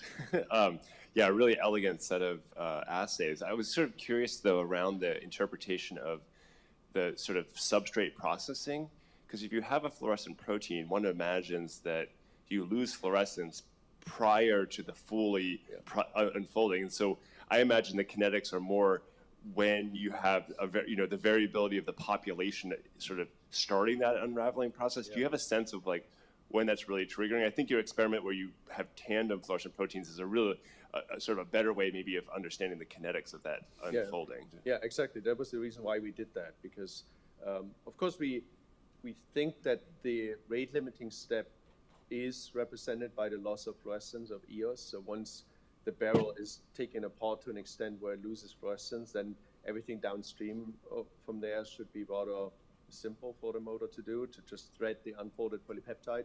We were surprised, though, and maybe you caught that the loss of the second fluorescent protein fluorescence, the turquoise, it took relatively long. It was 25 seconds, and we expected that to be much faster because the EOS we know is unfolded within 5 seconds, and then the threading the whatever 240 amino acids of EOS should be much faster given the ATPase rate of CDC48, which is much higher than P97 for unknown reasons, but we thought that there would be only a couple of seconds required. Yeah, it's just more like a 20 seconds to go. Yeah, for the proteasome, we measured, for instance, its velocity of 30 amino acids per second.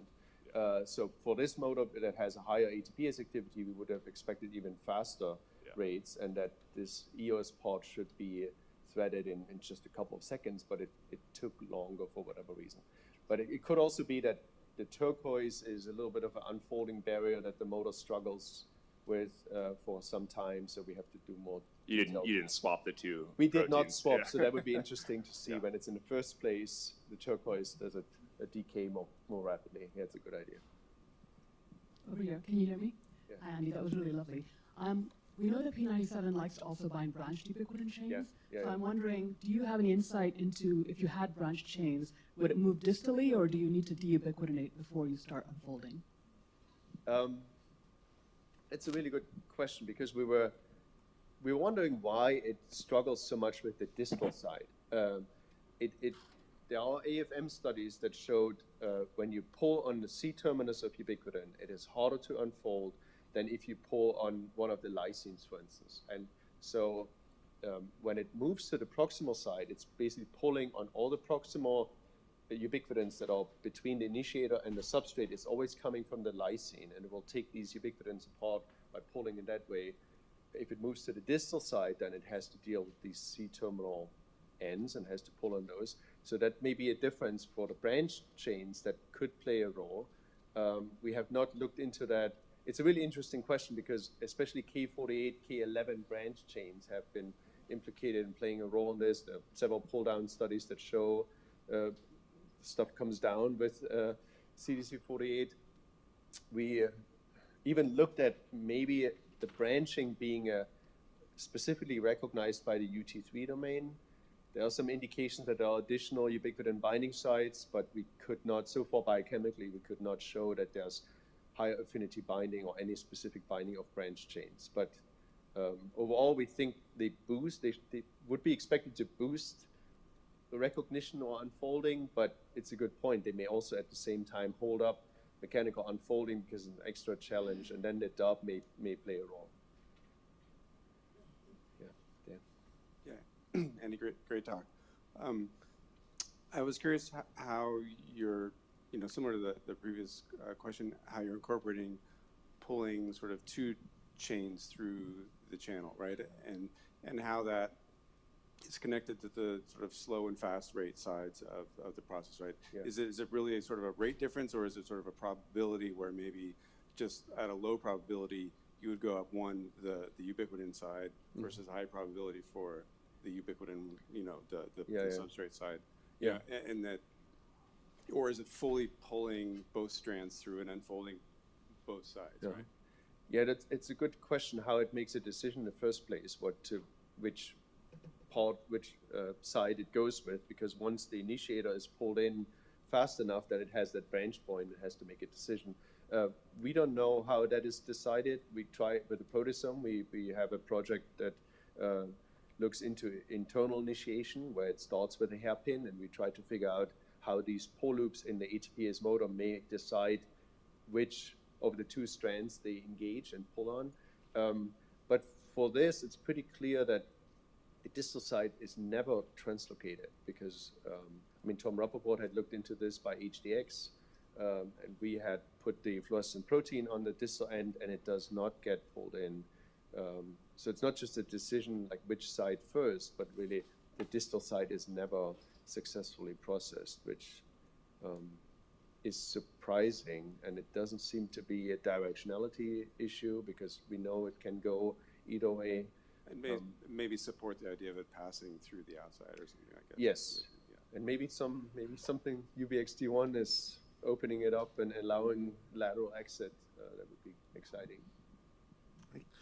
Do we know anything about whether there's any preference for the initiator in terms of location?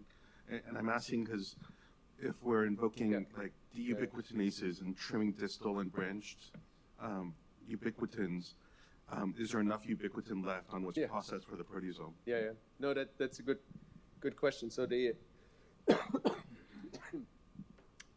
UN cofactor could bind anywhere along a longer chain. But I showed you the effect of the two ubiquitins that are distal from the initiator. They are bound to the top and they help. So they may determine the register. Now, if you have a 10 ubiquitin chain, then you have a bunch of different possibilities how to bind, let's say, 4 ubiquitins. But if you look at in pull-down studies that people have done, and Steve Skigi and others have looked at what comes down with CC48 or P97, the distribution is usually 6 ubiquitins is the most prominent length. Around 6 is the distribution. So there's not not that many extra ubiquitins present normally, and that would limit the registers that you can really bind or that the system would prefer. So it means that statistically you would always pick either the second or maybe the third ubiquitin in a hexameric chain to be the initiator. How that kind of plays in with the dubbing, because we were trying to address this now, because the ubiquitins, when they are occupied by being bound to NPL4, to the top of NPL4, they may not be accessible for the deubiquitinase, and how they play together, whether UN has to leave to allow the dub to land and work on these leftover ubiquitins, we don't know yet, but we're looking into this. So, So, based on your kinetic, can you speculate on the step size? Step size, on how many ATP molecules need to be analyzed per polypeptide translocation? We don't know for CDC48, or P97. But even for other motors, there's a big discrepancy where, based on the structures, various people, including Peter, you would assume about 2 amino acids per hydrolyzed ATP, because that's the kind of pocket register. But then when we directly measure for other motors, not for this one, but we measured it for the proteasome, you see much higher velocities than what you would derive from structure-based models and from the ATP hydrolysis activity that you measure. So either there's something different that happened in the firing, so we are now looking into mechanisms where maybe it's not hydrolysis in one subunit at a time and then taking a step and then the next one. We have more recent structures of the proteasome, not CDC48, where we see more subunits in a post-hydrolysis state than what we previously assumed. So it could be that hydrolysis events progress more rapidly, and then subunits may take larger leaps by moving in a consecutive order very rapidly. And but to answer your question, we don't know really the step size. Single molecule studies don't agree necessarily with the structural models. We're trying to figure that out. So, yeah, maybe I missed something. So at the beginning of your talk, you mentioned CDC48 dependent unfolding requires this unfolded segments, but then what you describe initiations and pullings all start from the ubiquitin. So how can you reconcile? Yeah, no, proteasomal degradation depends on these extra long regions. Andreas Martin has done a lot of work on that.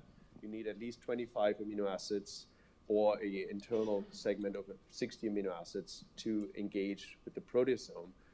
The CDC48, together with this UN cofactor, initiates on ubiquitin, and it does not need any loose bits hanging off the substrate. CDC48 already unfolds something and present it to proteasome. Why do you still need to have a segment that is already unfolded for proteasomes to degrade? CDC48 basically unfolds it, and we think that the unfolded state may persist long enough to then be recognized by the proteasome if you have them together. So we think that the ubiquitin may either be spared from unfolding, the distal part, or they refold quickly, but that parts of the substrate may remain in a partially unfolded state so the proteasome can recognize that. And there had been models postulated by Bob Sauer, postulated that CDC48 or P97 may dock directly on top of the 20S core peptidase, but so far that couldn't really be confirmed, or in tomography studies no one has seen CDC48 being mounted on top of 20S. So we don't think there's a direct transfer from CDC48 or P97 into a peptidase, but there may be a transfer through shuttle factors, RAD23, or others that bring the partially unfolded substrate from the bottom of CDC48 or P97 to the proteasome. Thank you. That will be the end of the session.